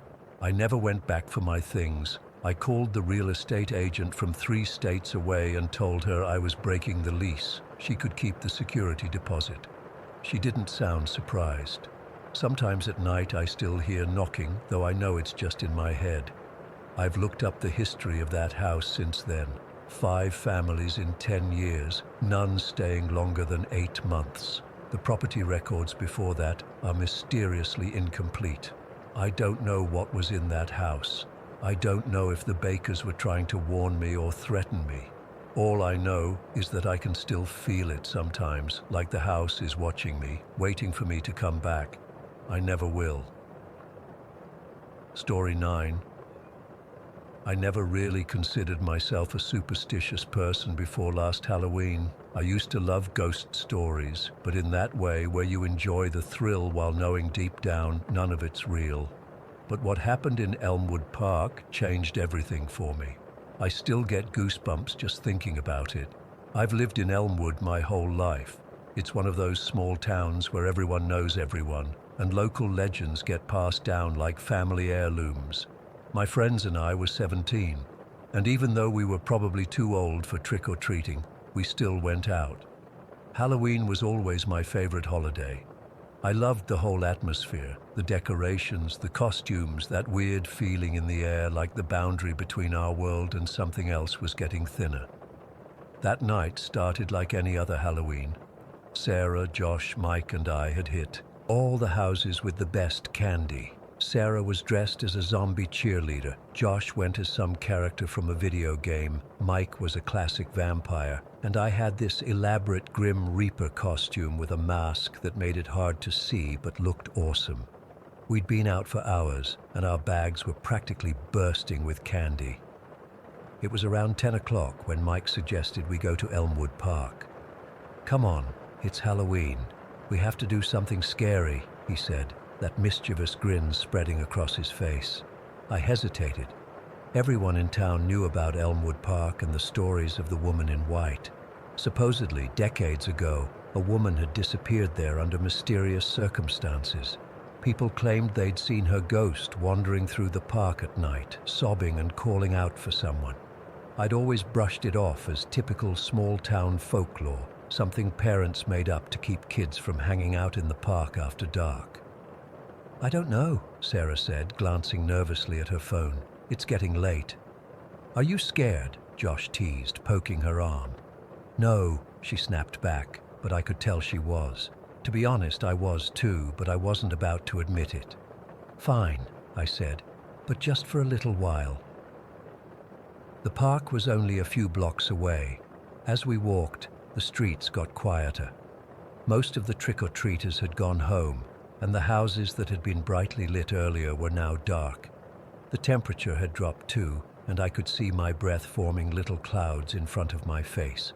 Elmwood Park looks normal during the day, just a stretch of land with some trees, a playground, and an old gazebo in the center.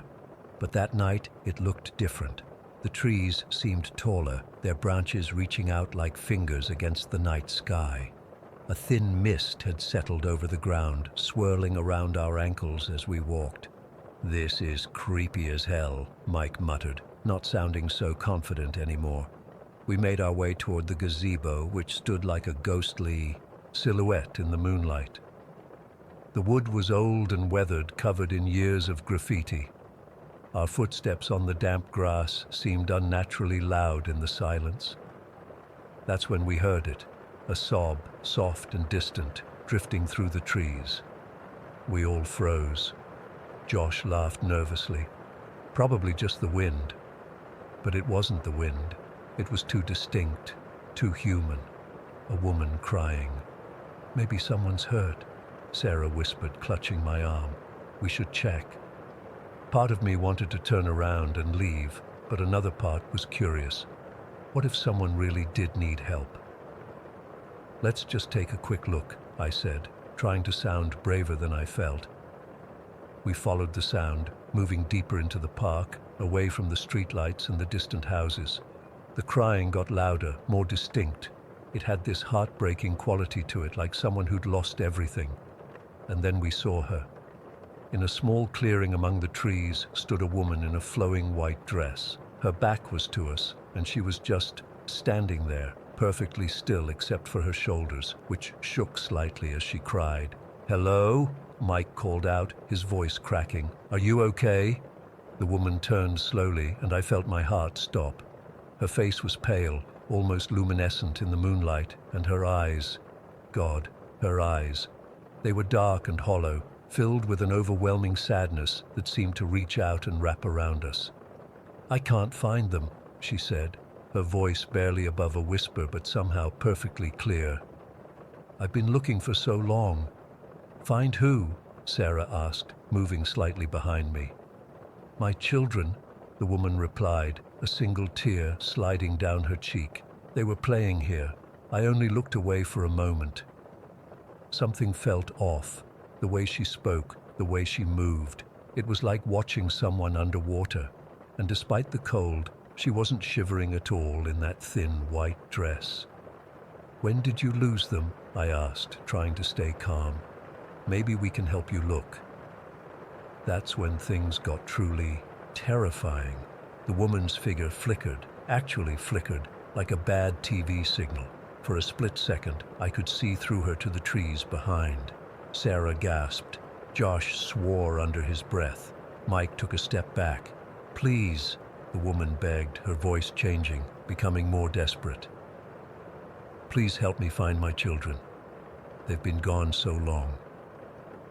The air around us seemed to darken, and I swear the temperature dropped another 10 degrees. The mist thickened, swirling up from the ground in unnatural patterns. Shadows moved between the trees, dancing and shifting like they had minds of their own. The woman's sorrowful voice transformed into something else, a wail that pierced through me like a physical pain, her face contorted with anguish, her mouth opening wider than should be possible. "We have to get out of here," Josh hissed, grabbing my sleeve. "Now!" We ran. I've never run so fast in my life. Branches whipped at my face, and twice I nearly fell over exposed roots, but pure adrenaline kept me going. I could hear Sarah crying behind me, Mike's ragged breathing, Josh's footsteps pounding the earth. I don't remember how we got out of the park, or even how we got home. Everything was a blur of panic and that terrible wailing sound that seemed to follow us all the way to the street. None of us slept that night. We stayed at Mike's house, huddled in his living room with all the lights on, jumping at every noise. By morning, we were exhausted and shaken, but in the daylight, we tried to rationalize what had happened. It was probably just someone playing a prank, Josh suggested, though he didn't sound convinced. "With what? Hologram technology?" Sarah snapped. "Maybe we all just, I don't know, saw what we expected to see," Mike said. "Mass hysteria or whatever." But I knew what I'd seen. That woman wasn't human, at least not anymore. We decided to go to the police, not expecting them to believe us, but feeling like we had to tell someone. To our surprise, the officer who took our statement didn't seem shocked at all. "You kids aren't the first to report this," he said, leaning forward on his desk. "That park has a history. Stories about the woman in white go back decades." He told us that according to local records, in the 1970s, a young mother had brought her 2 children to the park. Somehow, during their visit, the children vanished. The mother spent days searching for them, refused to leave the park, and then one day she disappeared too. They never found any of them.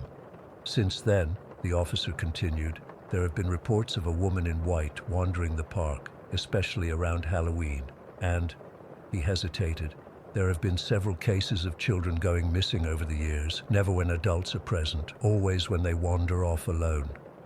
I felt sick. The others looked just as disturbed. "It's probably just a local legend that got out of hand," the officer added quickly, seeing our faces. "People like to scare themselves, especially in old towns like this." But I couldn't shake the feeling that there was more to it, that somehow the woman in white was real, and she was still searching for her lost children. For years after that, I avoided Elmwood Park. I couldn't even drive past it without getting that cold feeling in the pit of my stomach. My friends and I drifted apart after high school, as people do, but I know none of them ever went back there either. Last Halloween, 7 years after our encounter, something pulled me back. I can't explain it. It was like a voice in my head calling me to return. I fought it for weeks, but on Halloween night, I found myself walking toward the park, alone this time. The park hadn't changed much. The same gazebo, the same trees, the same eerie silence that fell as soon as I stepped past the entrance. The mist was there too, swirling around my feet like a living thing. I wasn't sure what I was doing or why I'd come, but I walked toward the clearing where we'd seen her. Part of me was terrified, but another part felt compelled, like I had unfinished business. She was waiting for me. The woman in white, standing exactly as she had been 7 years ago, her back to me, shoulders shaking with silent sobs. "I know who you are," I said, my voice steadier than I expected. "I know you're looking for your children." She turned, and this time I didn't run. Her face was just as I remembered, pale, ethereal, filled with bottomless grief. But there was something else now, a flicker of recognition. "You came back," she whispered. "I want to help you," I said, and I meant it. Whatever had happened to this woman and her children, the pain that kept her bound to this place was real. "No one can help," she said, her voice echoing strangely. They're lost. Lost in the in-between. The in-between? Neither here nor there, neither living nor... She didn't finish, but she didn't need to. The air around us began to shift and change. The park faded away, replaced by memories, visions. I saw two children, a boy and a girl, playing near the gazebo. They were laughing, chasing each other, unaware of the darkness gathering at the edges of their world. I only looked away for a moment, the woman whispered beside me, just a moment. I watched as the children wandered into the trees, following something only they could see. The darkness closed in around them, and then they were gone. What happened to them? I asked, my throat tight. The veil was thin. They crossed over without knowing. And I followed, but I couldn't find them. I'm trapped here between worlds, and so are they. But they don't know I'm searching. They don't know they're lost. I don't know how to explain what happened next. It was like I could feel her pain, her desperate need to find her children, to make things right. And somehow, I understood that I was there for a reason, that I'd been drawn back to help heal something broken. Show me, I said. Show me how to find them. The world around us shifted again, becoming a strange landscape of shadows and light, memories and emotions. I could sense the children, not see them, but feel their presence, like echoes bouncing off the walls of reality. We searched together, the woman in white and I, through layers of time and perception. I can't explain it in normal terms. It wasn't physical, it was something else entirely. But gradually, the shadows began to lift, the barriers between worlds thinning. And then I heard them. Children's laughter, distant but clear. The woman in white froze, her face transforming with hope so intense it was almost painful to witness. "Mama!" a small voice called out, and the air rippled like water. What happened after that is difficult to put into words. There was light, not blinding but warm and enveloping. The woman in white seemed to change, her form becoming more solid, more real, while at the same time more translucent. Her face, which had been locked in grief for so long, softened into a smile of pure joy. I caught glimpses of the children, just flashes really, impressions of small hands and bright eyes as they ran to their mother. And then all three of them were fading, becoming part of the light, their forms dissolving into something beautiful and whole. I found myself back in the clearing, alone. The mist was gone. The air was just air again, cold October night air. But something had changed, both in the park and in me. I've been back to Elmwood Park many times since then. There's no sign of the woman in white anymore, no crying in the night, no sense of lingering grief. Whatever kept her bound to this place has been resolved. Sometimes I wonder if I imagined the whole thing, both encounters. But deep down, I know I didn't. Something happened in that park, something that defies rational explanation. I helped a lost soul find peace, and in doing so, I discovered that the boundary between our world and the next isn't as solid as we think. I still can't pass a park at twilight without wondering who might be wandering there, trapped between worlds, searching for something lost. And I still can't shake the feeling that there are more stories out there, more spirits in need of help to find their way home. Story 10. I don't even know where to start with this. I've been sitting here trying to put my thoughts together for like an hour, but my hands are still shaking. I guess I should just write it all down while it's fresh. Maybe someone here will actually believe me, or have some explanation for what happened last night. I'm still trying to convince myself it wasn't all in my head. So I'm 16, and I live in this small town called Pine Grove with my parents and my older brother Josh. It's one of those places where nothing ever happens. Everyone knows everyone. There's like one main street with shops, and the biggest excitement is usually when someone's dog gets loose. We've lived in the same house since I was 7. It's kind of old, built in the 70s, with this big basement that always creeped me out.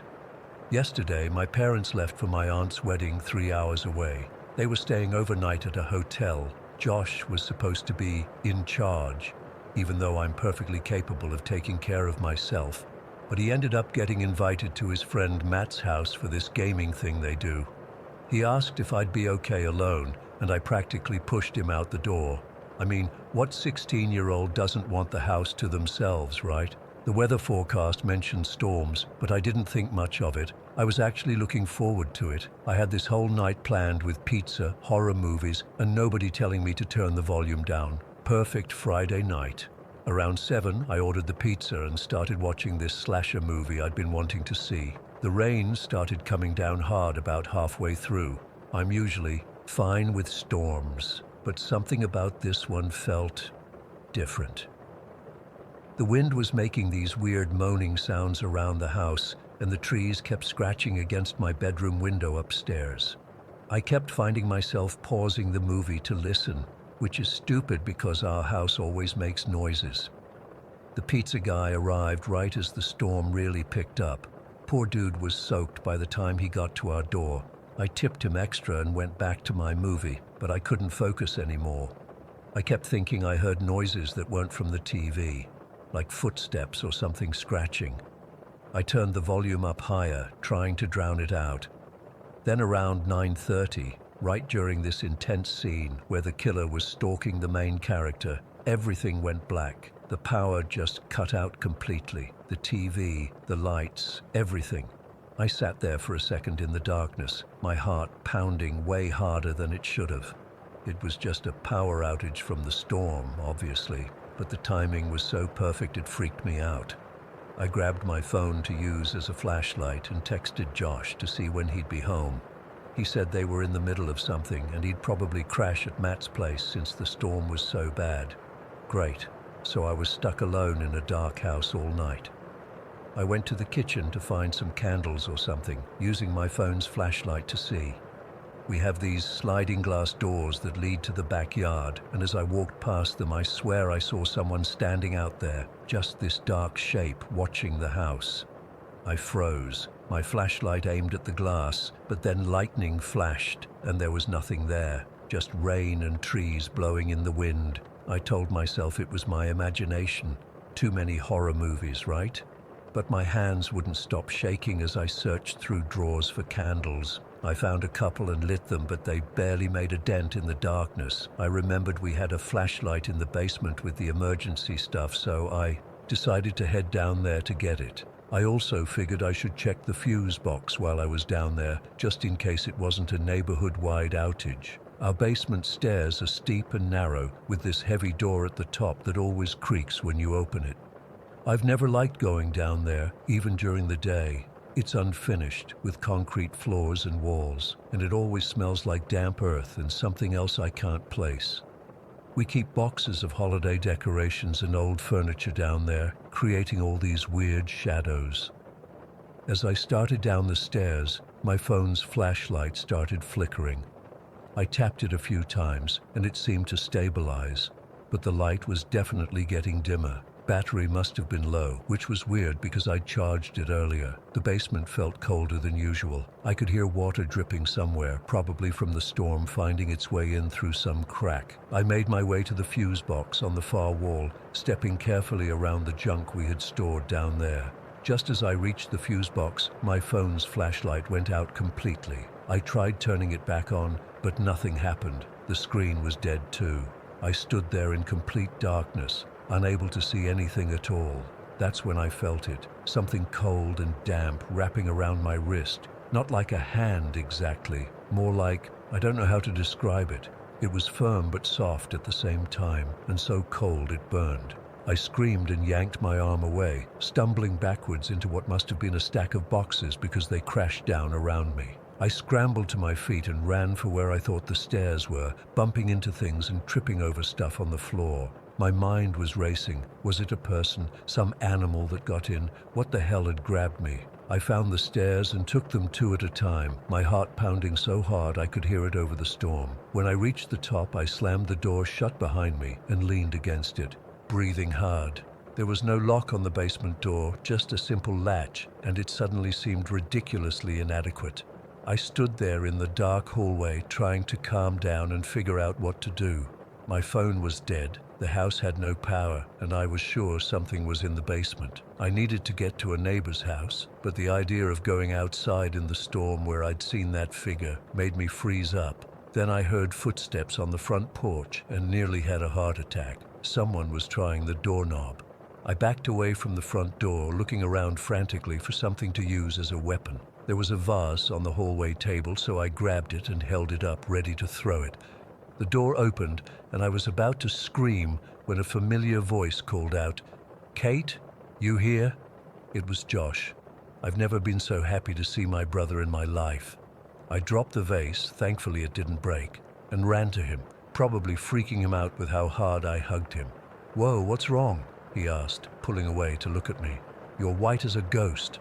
I told him everything in a rush, the power outage, the figure in the yard, and especially about something grabbing me in the basement. He looked skeptical at first, but must have seen how terrified I was because he didn't dismiss it.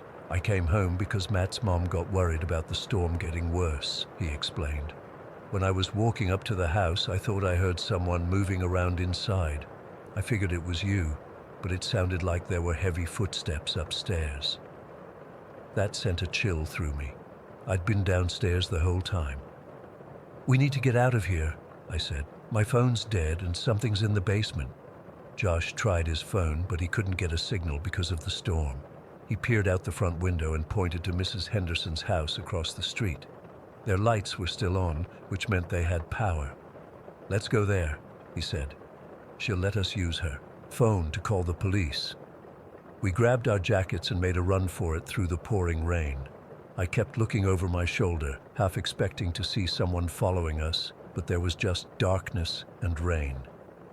Mrs. Henderson answered the door in her bathrobe, obviously surprised to see us soaked and panicking on her porch at nearly 10 at night. She let us in immediately when Josh explained there might be an intruder in our house.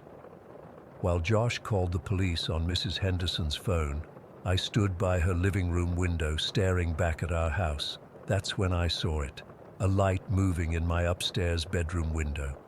It wasn't a flashlight beam, more like a faint glow that shifted around the room. And then, just for a second, I saw a silhouette at the window, looking right back at us. "Josh!" I grabbed his arm and pointed. He saw it too. I know he did because his face went pale. The police arrived pretty quickly, one of the few benefits of living in a small town. 2 officers went to search our house while we waited at Mrs. Henderson's.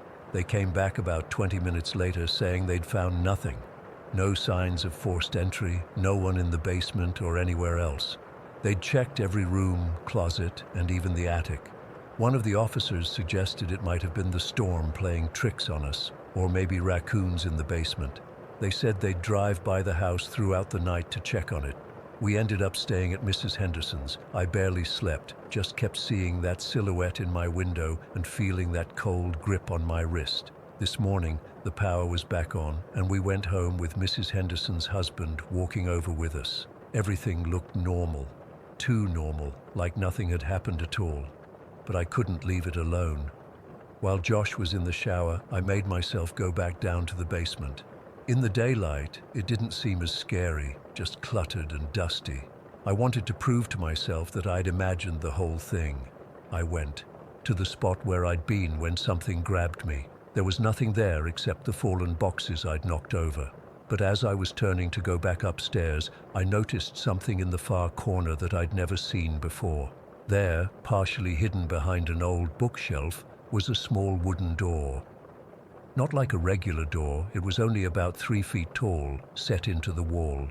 The wood looked old and weathered, with tarnished metal hinges, and it was slightly ajar. My stomach dropped. I've lived in this house for 9 years, and I've never seen that door before. I would have remembered it. I'm positive. I approached it slowly, my whole body shaking. I pushed it open wider with my foot, not wanting to touch it. Behind it was a narrow, dark passage that seemed to slope downward, disappearing into blackness. I ran upstairs and made Josh come down to see it. He was just as shocked as I was. We looked at each other, both thinking the same thing. Someone had been using that passage to get into our house. The police came back and investigated, but they couldn't tell us where the tunnel led. They said it might be an old coal chute or something from when the house was built, but that doesn't explain why we never noticed it before or why it was open. We're staying at my grandparents' house now. My parents are driving back early. The police are still investigating, but I don't think they really believe us. They keep talking about how old houses settle and have quirks. But I know what I felt grab me in that basement. I know what I saw watching us from my bedroom window, and I know that door wasn't there before. I can't stop thinking about that passage and where it leads, or who was using it, or what. Story 11. I've been sitting on this experience for about 3 years now. I guess it's time to finally write it all down. Maybe someone here can make sense of what happened that night, because I, sure as hell, can't.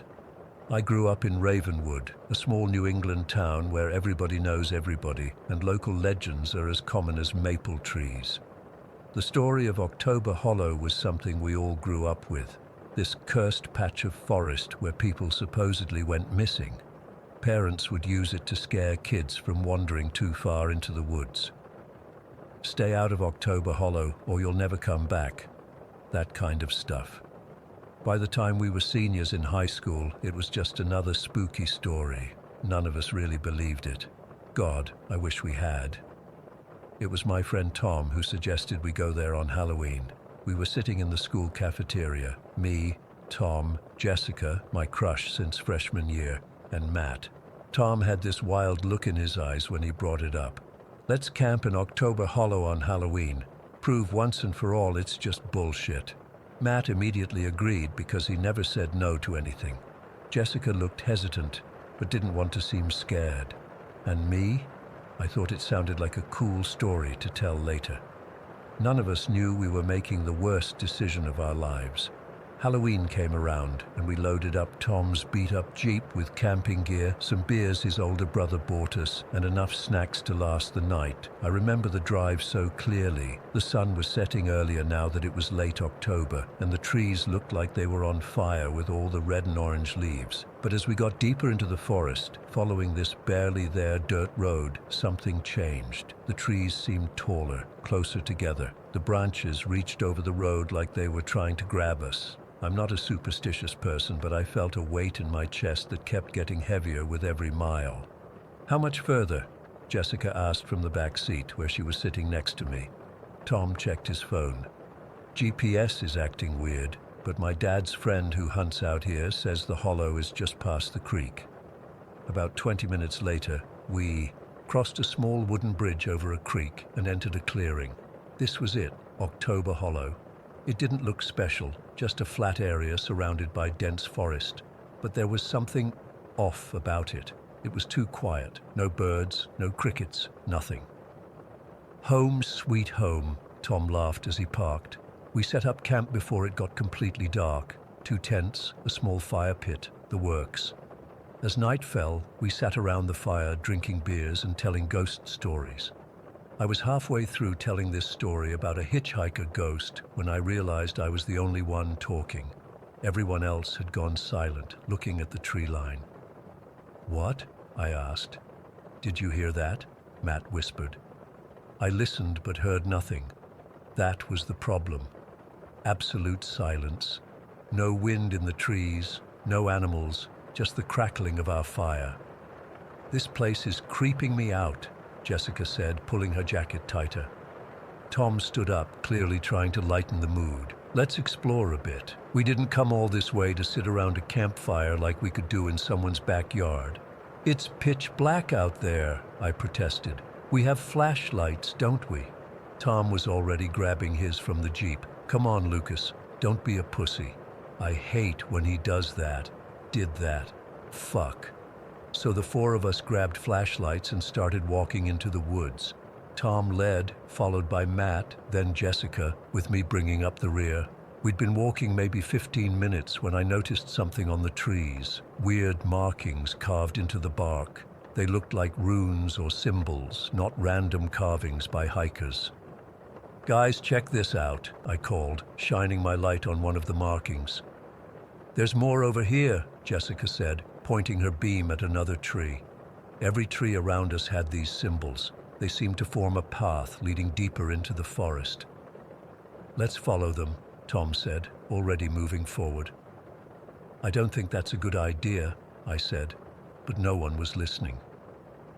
They were already walking ahead, following the marked trees. The path led us to something I never expected to find in these woods: ruins. Old stone walls, crumbled and covered in moss. They formed what might have been a church or some kind of building centuries ago. A cold breeze suddenly picked up, making me shiver despite my heavy jacket. "Holy shit," Matt whispered. "What is this place?" "Probably some old colonial settlement," Tom said, but he didn't sound convinced. As we got closer to the ruins, the air felt heavy, like it was pressing down on us. My ears popped like I was changing altitude. Then we heard it, a deep guttural groan that seemed to come from the trees themselves. It wasn't human or animal, it was something else. "What the fuck was that?" Jessica grabbed my arm, her nails digging in. "Probably just the wind," Tom said, but there wasn't any wind anymore.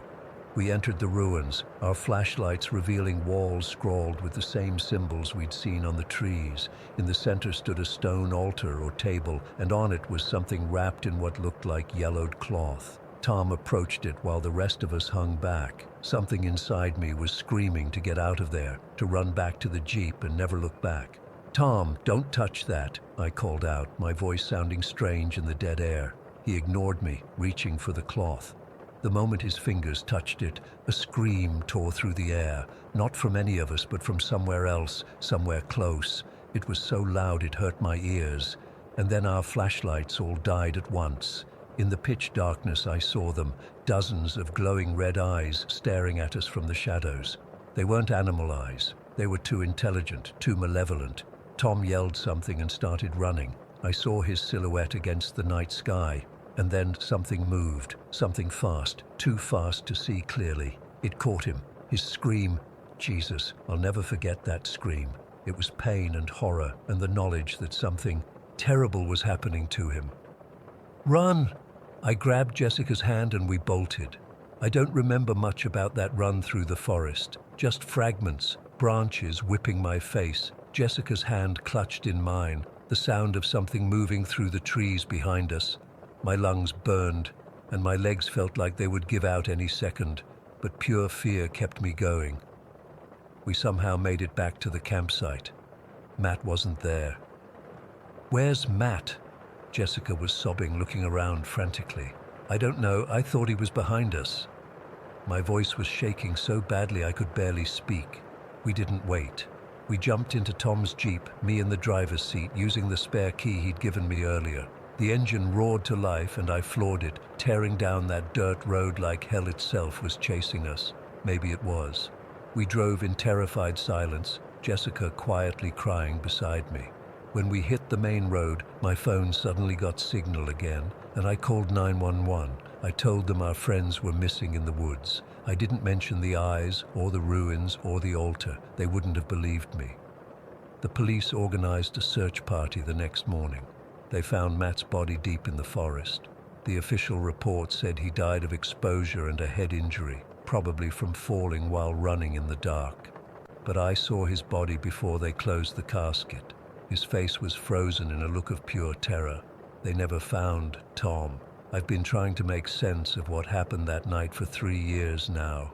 Jessica and I don't talk anymore. We tried, but every conversation led back to that night, and eventually, it was just too painful. She moved away for college and never came back to Ravenwood. I still live here, still wake up screaming some nights when I dream about those eyes in the darkness.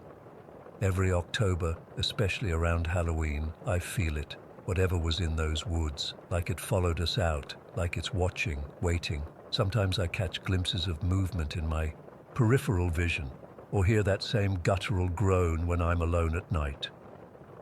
The police eventually labeled Tom as a runaway, despite his car, wallet, and phone all being left behind.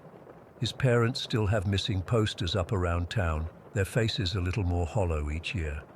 I've gone back to the edge of those woods a few times. never venturing in, just staring. The thing is, I can never find that dirt road again. It's like it disappeared.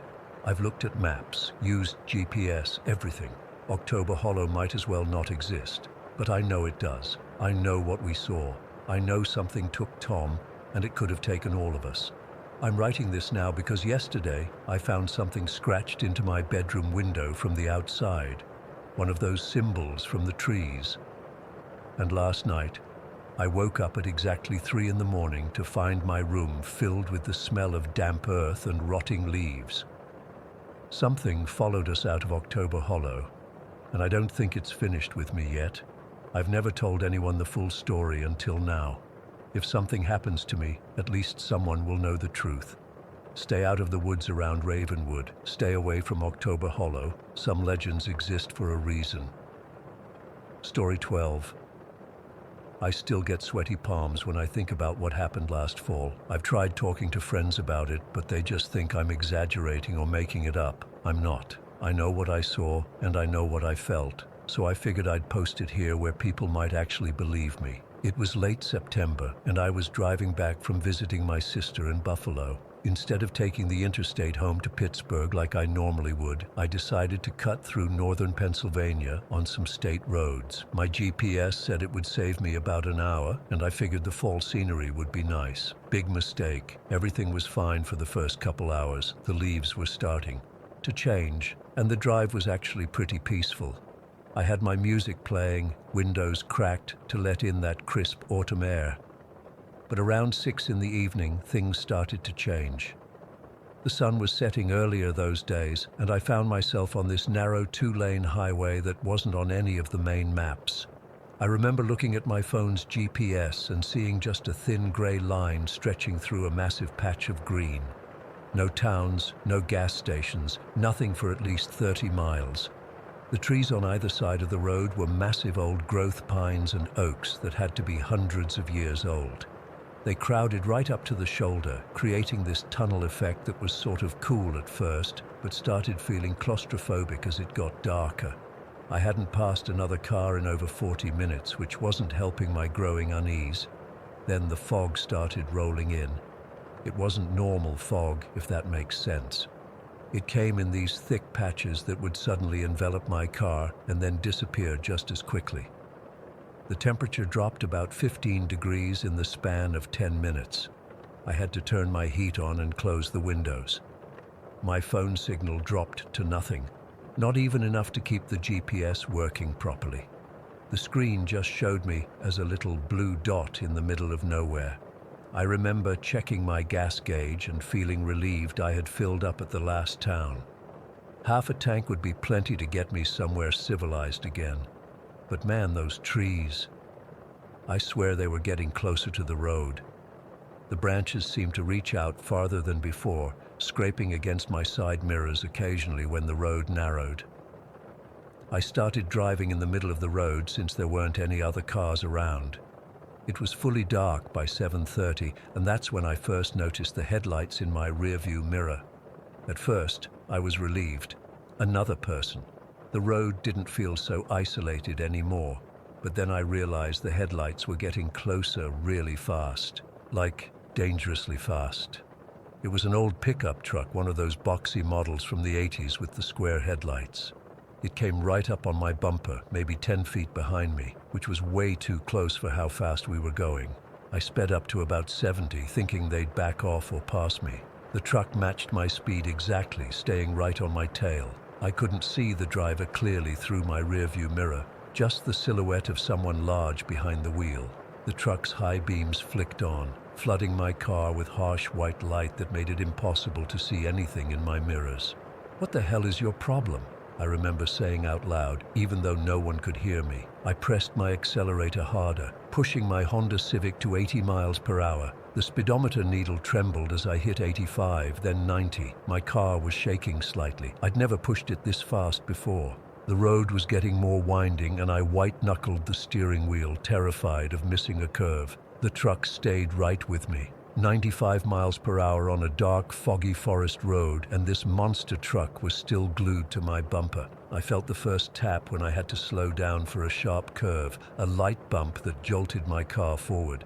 It wasn't hard enough to damage anything, but it sent a clear message: slow down, and you'll regret it. My heart was pounding so hard I could feel it in my throat. I was trapped between the terrifying speed on this unfamiliar road and whatever was behind me. Then something happened that still makes my skin crawl when I think about it. The truck's headlights flickered, just for a second, and in that brief moment of darkness, I caught a glimpse of the driver in my rearview mirror. Except, it wasn't a driver, at least not a normal one. The shape behind the wheel was wrong. It was too tall, too thin, with a head that seemed elongated and tilted at an unnatural angle.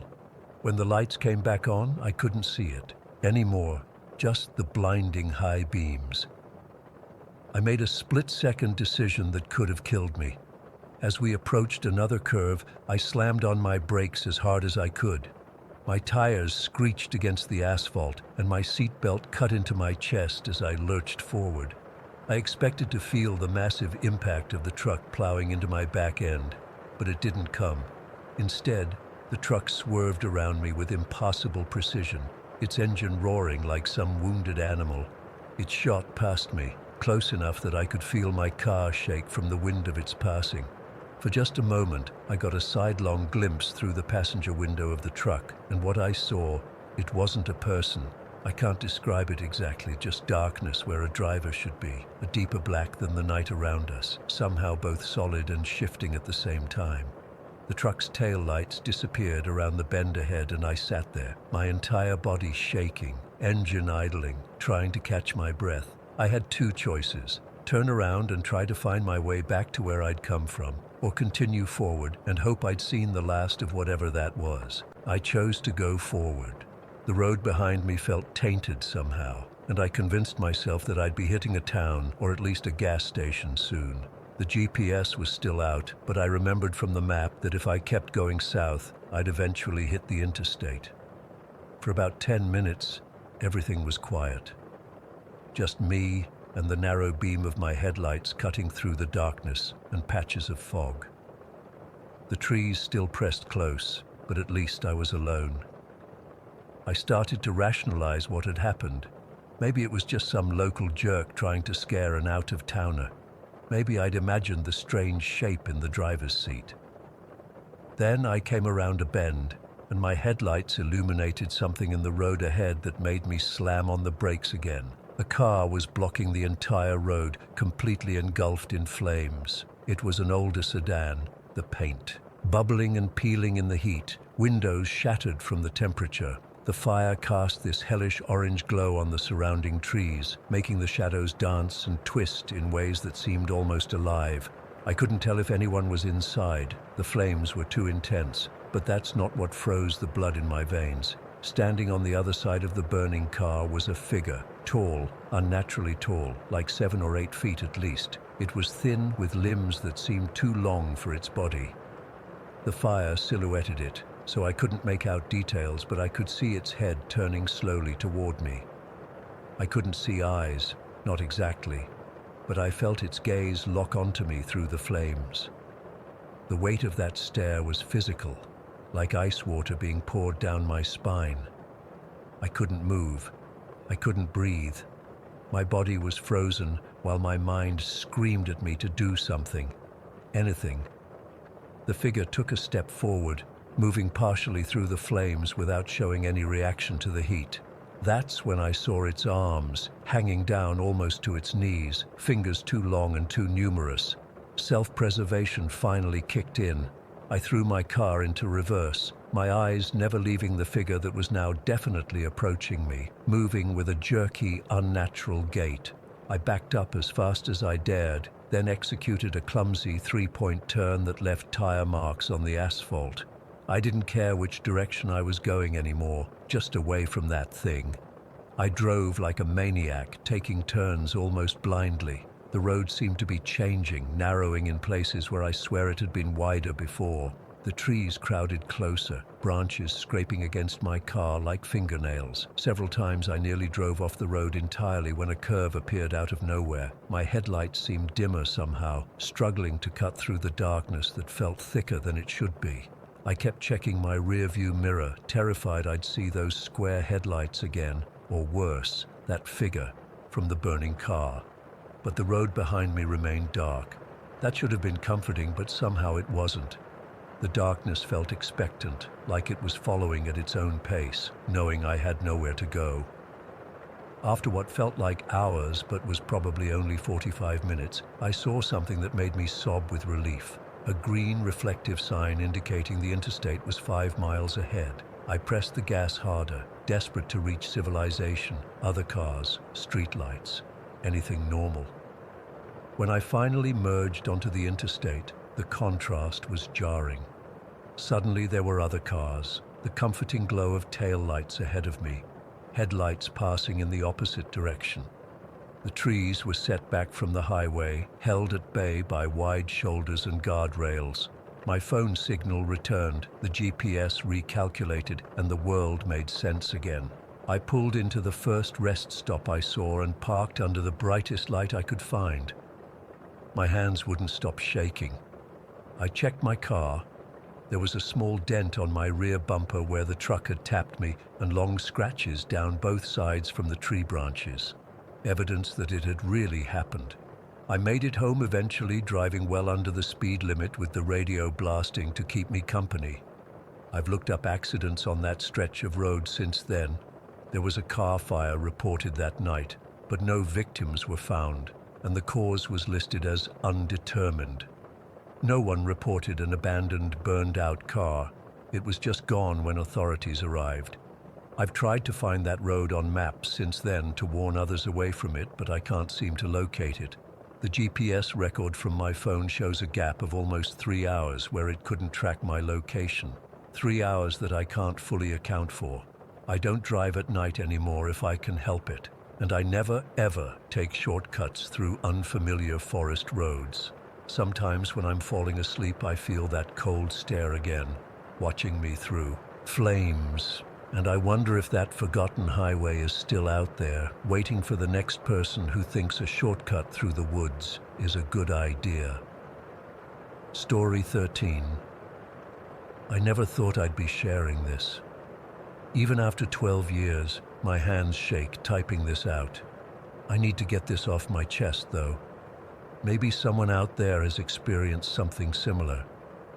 I worked as a detective with the Henderson County Sheriff's Office in Kentucky back in 2011. My name is Marcus Reynolds, and I was assigned to what started as a pretty routine case that December. Little did I know it would become the most disturbing investigation of my 23-year career. It began with reports of missing personal items from staff lockers at Henderson County Hospital. Nothing major at first. A hairbrush here, a scarf there, some personal photos. The hospital administration initially treated it as a minor internal issue.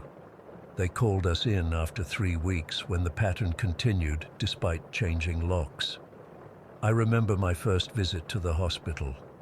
Winter in Kentucky was particularly harsh that year, and the heating in the old buildings struggled to keep up.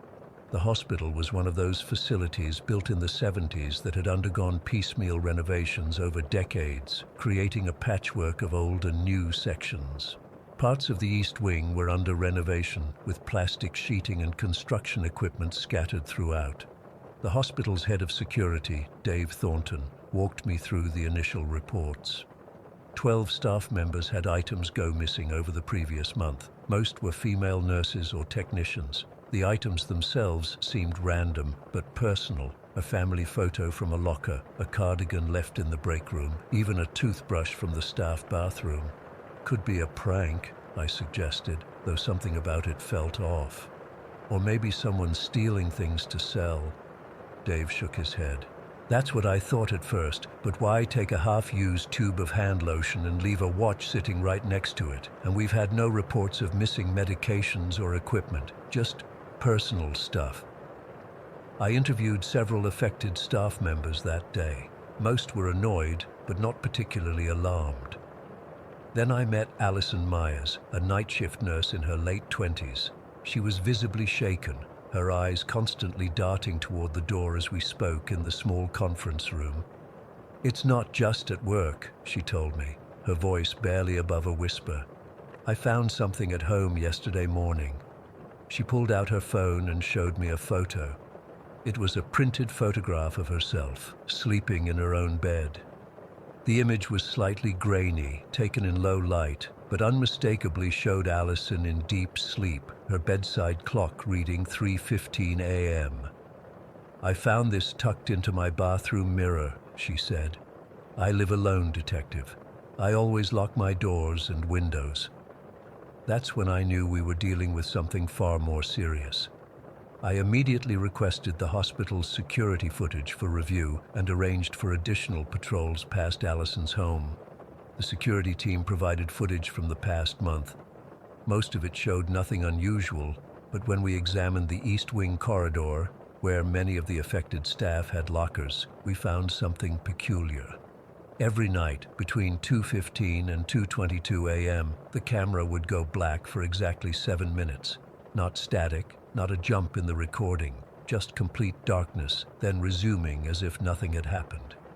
"Could be a power issue," Dave suggested, though he didn't sound convinced. "Every night at the exact same time, for exactly 7 minutes? I shook my head. "Someone's tampering with the system." We stationed Officer Parker in the East Wing corridor the following night. At 2:10 a.m., I received a call that Parker had been assaulted. When I arrived at the hospital, Parker was being treated for a head injury, 12 stitches across his scalp. "Never saw it coming," he told me, wincing as the doctor worked. "I was watching the corridor when the lights flickered. Next thing I know, I'm waking up on the floor with blood running down my face." The attack on an officer escalated everything. We brought in a team the next day and conducted a thorough sweep of the East Wing, focusing on the renovation area. Room 312 was supposedly vacant, blocked off for renovations. But when we removed the construction barrier, what we found inside made my stomach turn.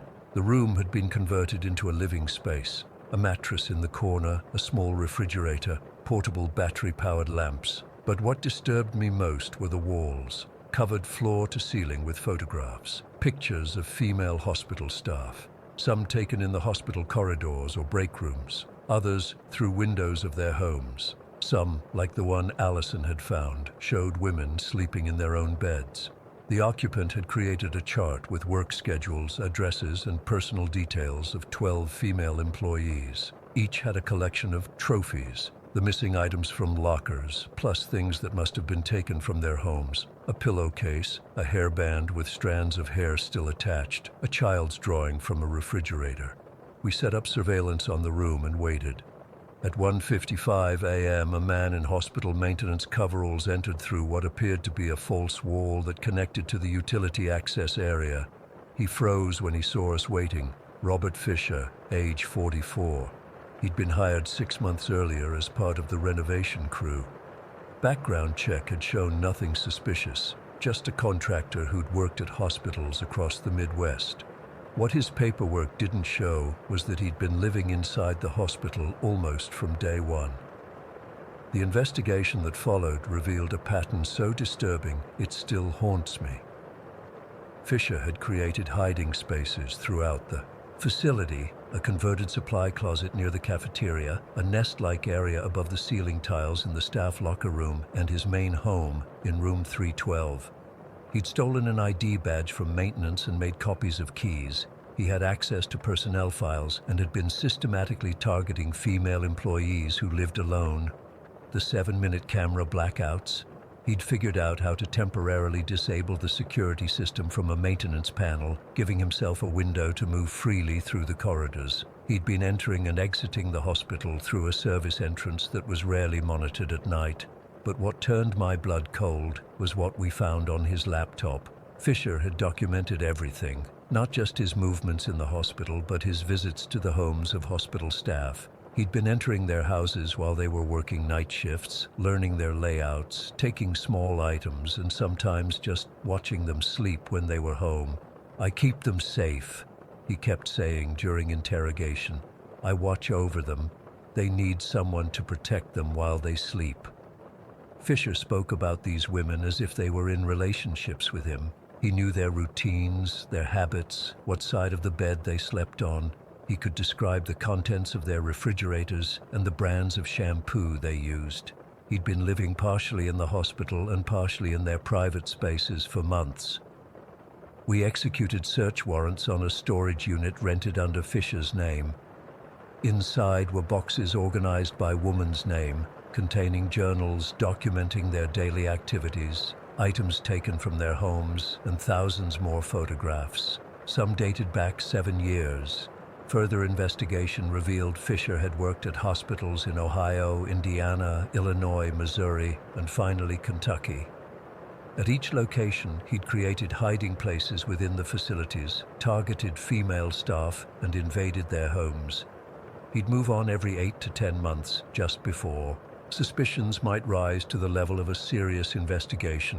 The most disturbing discovery was Fisher's calendar regarding Nurse Myers. He had marked 17 dates when he had been inside her apartment while she slept. Notes described how he would sometimes hide under her bed or in her closet for hours, just watching her breathe. On 3 occasions, he mentioned sitting on the edge of her bed and touching her hair. When we told Allison, she had to be hospitalized for severe anxiety. She never returned to her apartment, abandoning most of her possessions and moving to another state entirely. The psychological evaluation of Fisher revealed someone who genuinely believed he was forming intimate relationships with these women by inhabiting their spaces. He spoke of them with a possessive tenderness that was somehow more disturbing than outright aggression would have been. "I kept them safe," he insisted during his final interview. "I was there when they were most vulnerable, and I protected them." Fisher was ultimately sentenced to 28 years in prison after pleading guilty to multiple counts of breaking and entering, stalking, assault on an officer, theft, and various other charges. He expressed no remorse, maintaining that he had provided a service to his women by watching over them. The hospital implemented complete security overhauls. They sealed off unused spaces, installed motion sensors throughout the facility, and implemented buddy systems for staff working late shifts. But the damage was done. Several employees resigned, unable to feel safe in those corridors again. As for me, this case changed something fundamental about how I see the world. I've installed extra security in my home. I check dark corners and closets before going to bed. I wonder about the spaces in buildings that no one thinks about, the areas between walls, above ceiling tiles, behind maintenance doors. The most unsettling aspect wasn't just that Fisher had invaded these women's private spaces, it was that he'd created his own spaces within the public ones, existing in a parallel world just inches away from everyday life. How many other Roberts are out there, living in the margins, watching while we sleep? Sometimes I still get calls from Allison. She's in therapy, trying to rebuild her life. She'll phone late at night, convinced someone is in her new house, hiding somewhere, watching. I tell her it's impossible, that Fisher is locked away. But we both know there are spaces in our world where people can hide, cracks in our security where they can slip through. And sometimes, in the middle of the night, I wake up suddenly, absolutely certain there's someone standing in the corner of my bedroom watching me sleep. Story 14. I've been a trucker for almost 23 years. I've seen a lot of weird shit on the road. Drunk drivers going the wrong way, animals you wouldn't believe, even a full couch sitting in the middle of the interstate once. But what happened to me last September on Route 46 in New Mexico? I still can't explain it. I haven't told many people because, well, who'd believe me? But I need to get this off my chest. I was hauling a load of electronics from Chicago to San Diego. Good pay, tight schedule, nothing unusual. I'd done similar runs dozens of times before. I prefer night driving, less traffic, cooler temps, and I've always been a night owl anyway. Plus, the desert at night has this peaceful quality to it that I've always appreciated. That night I was making good time. It was around 2 in the morning when I hit that stretch of Route 46 outside Albuquerque. If you're a trucker, you might have heard other drivers call it the dead mile. I always thought it was just because there's nothing out there. No services, barely any traffic, just empty desert on both sides. Turns out there might be another reason for the name. My rig was running. Smooth, radio playing some old Johnny Cash to keep me company. The road was empty. Hadn't seen another vehicle for at least half an hour. The moon was nearly full, casting this silvery light across the desert. Beautiful, in a desolate kind of way. Then my CB radio started acting up. At first it was just static, the kind that makes you reach for the volume to turn it down. But before I could, this voice came through. I still get goosebumps thinking about it. It wasn't like any voice I'd heard before. Deep, guttural, like someone was talking through gravel. I couldn't make out what it was saying at first, just fragmented words broken up by static. I figured it was just interference. Maybe I was picking up some random transmission from somewhere else. It happens sometimes. I tried changing channels, but the static followed. That's when I noticed an old gas station coming up on my right. It looked abandoned, no lights, pumps probably dry for years. But as I got closer, I saw someone standing by the roadside. It was a man, tall, wearing what looked like an old-fashioned coat, long, like something from another century. And he had this wide-brimmed hat that shadowed his face. Even in the moonlight, I couldn't make out his features. He was just standing there, not hitchhiking, not waving, just watching my truck approach. Something about him made my skin crawl. I'm not usually the jumpy type, but the way he stood so perfectly still, it wasn't natural. I kept my eyes on him as I drove past, and he turned his head to follow my truck. Just his head, not his body, like an owl. I checked my side mirror to see if he was still watching me, but he was gone. Completely gone. There was nowhere he could have hidden that quickly, just flat desert and that old gas station. But he'd vanished. The radio crackled again, louder this time, and through the static I heard those words clear as day. Turn back. Just those 2 words, but they hit me like a punch to the gut. The voice was clearer now, and it sounded wrong, like multiple voices layered on top of each other, some high, some low, all saying the same thing. I reached to shut off the radio, but before I could, my GPS screen froze. The little arrow showing my position was stuck, even though I was still moving. Then my headlights flickered. Once, twice. My heart started racing. 23 years on the road, and I'd never had electrical problems like this all at once. I was considering pulling over to check the fuses when I saw him again, the man in the hat, standing in the middle of the road, maybe 50 yards ahead, but this time he was facing me. I slammed on the brakes, but at 70 miles per hour, a fully loaded semi doesn't stop on a dime.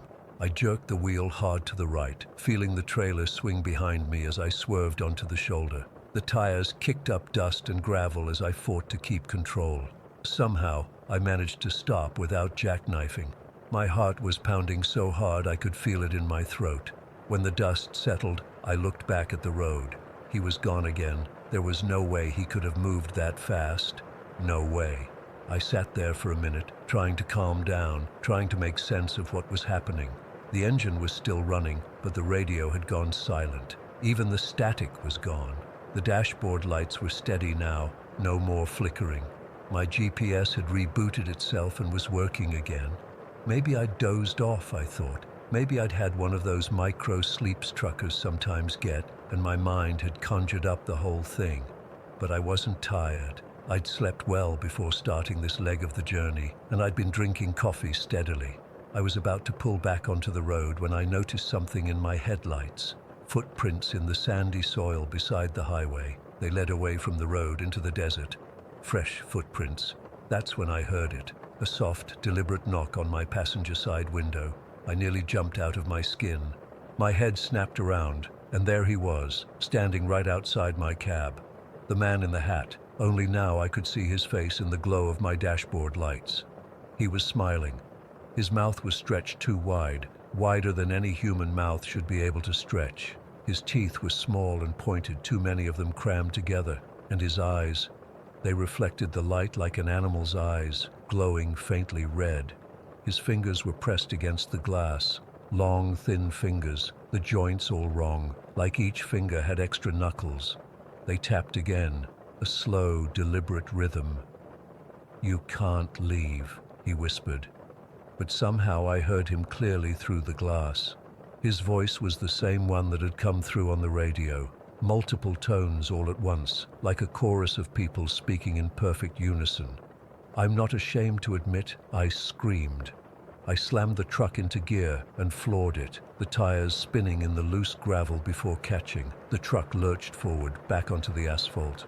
I didn't look back. I didn't look at my mirrors. I just drove as fast as that loaded rig would go. I didn't stop until I reached a rest area almost 100 miles away. By then it was nearly dawn, and there were other trucks and cars around, people, safety.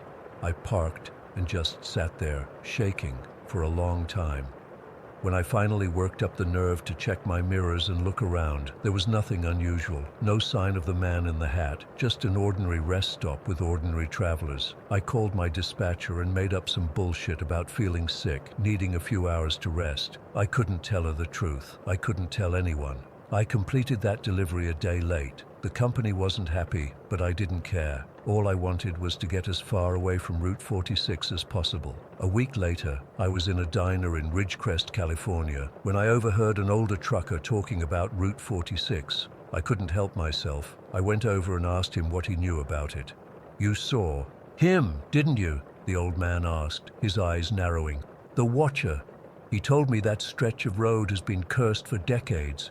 Truckers and other drivers have reported seeing a tall man in old-fashioned clothes standing by the roadside or in the middle of the highway. Some say he's the ghost of a traveler who died there long ago. Others think he's something else entirely, something that was never human. Every few years someone disappears on that stretch," the old trucker told me. "They find the vehicle sometimes empty on the shoulder, but they never find the driver." I asked him why I'd never heard these stories before in all my years of trucking. "Most who see him don't live to tell about it," he said. "And those who do, well, who'd believe them? They'd sound crazy, like you're probably thinking I sound right now." But I didn't think he sounded crazy. I knew exactly what he meant. It's been almost a year now. I've turned down every job that would take me anywhere near Route 46. I've lost money because of it. But I don't care. No paycheck is worth facing that thing again. Sometimes I still hear that voice in my dreams. "You can't leave." And I wake up in a cold sweat, certain that if I look out my bedroom window, I'll see him standing there, watching me with those reflective eyes, that too-wide smile stretching his face.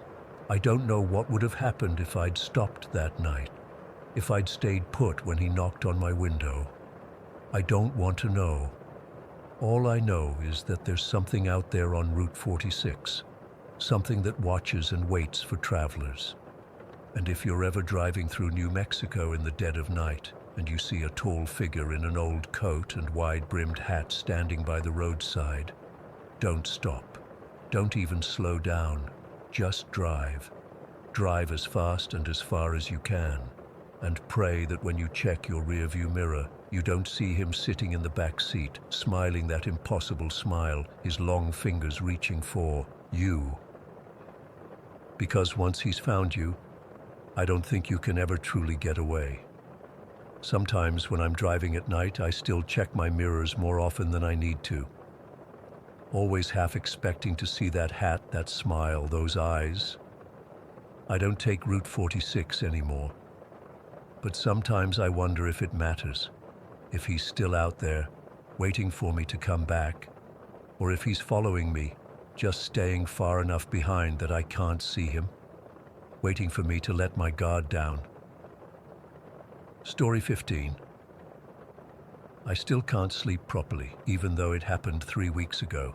I keep the TV on all night now when I'm home, and I leave the cab lights on when I'm on the road. Anything to keep the darkness at bay. I've been driving trucks for 18 years, seen just about everything the American highways have to offer. Wildlife, accidents, crazy drivers, storms that turn day into night. But nothing prepared me for what happened that night on Route 66. Let me start by saying I'm not some superstitious guy. I'm Max, 47 years old, divorced twice, no kids. I haul refrigerated goods mostly, sometimes electronics or furniture. I've logged over 2 million miles without a major incident. My dispatcher knows I'm reliable. I don't drink on the job, don't do drugs, and I've never fallen asleep at the wheel. I say all this because I need whoever reads this to understand that what I'm about to tell you actually happened. I'm still trying to make sense of it myself. It was a Thursday night in late October. I was hauling a load of frozen food from Oklahoma City to Albuquerque, taking the old Route 66 for parts of it because I've always had a soft spot for the historic roads. Plus, there's less traffic, which I prefer during night hauls. The weather was clear but cold, around 40 degrees. I remember checking the time on my dashboard, 2:13 a.m., and thinking I should find a place to pull over soon. I'd been driving since 4 that afternoon, and even though I wasn't at my limit yet, my eyes were getting heavy.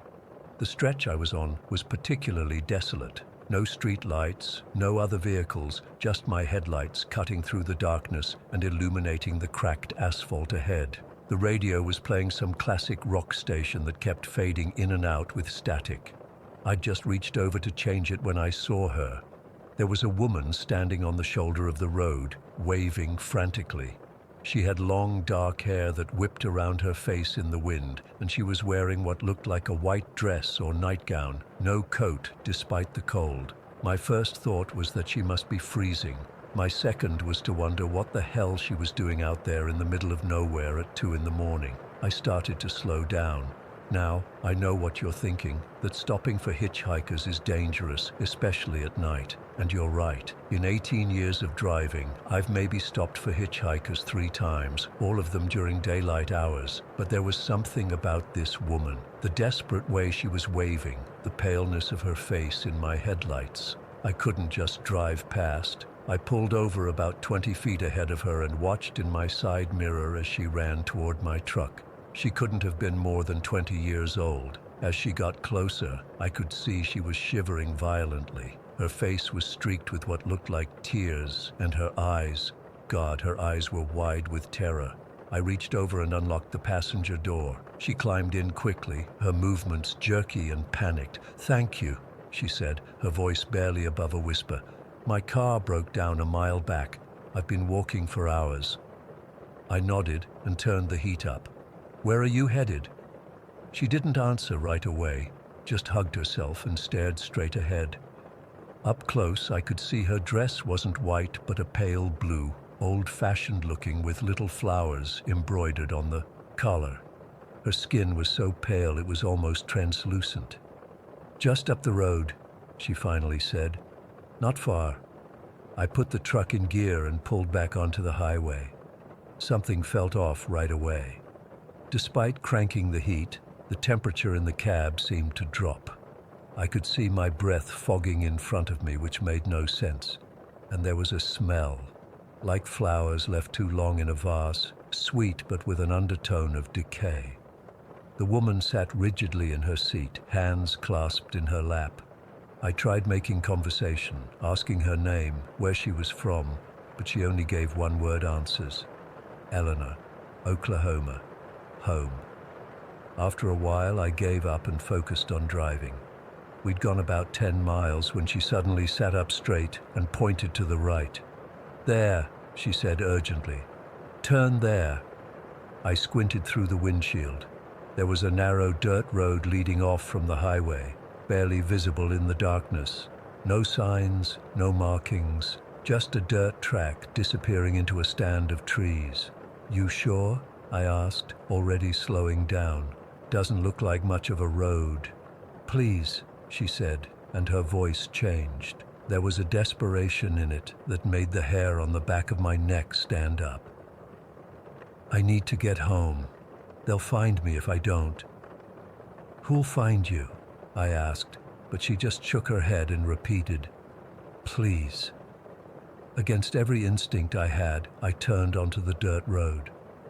My truck wasn't made for this kind of terrain, and the chassis groaned as we bumped along. The headlights barely penetrated the darkness between the trees.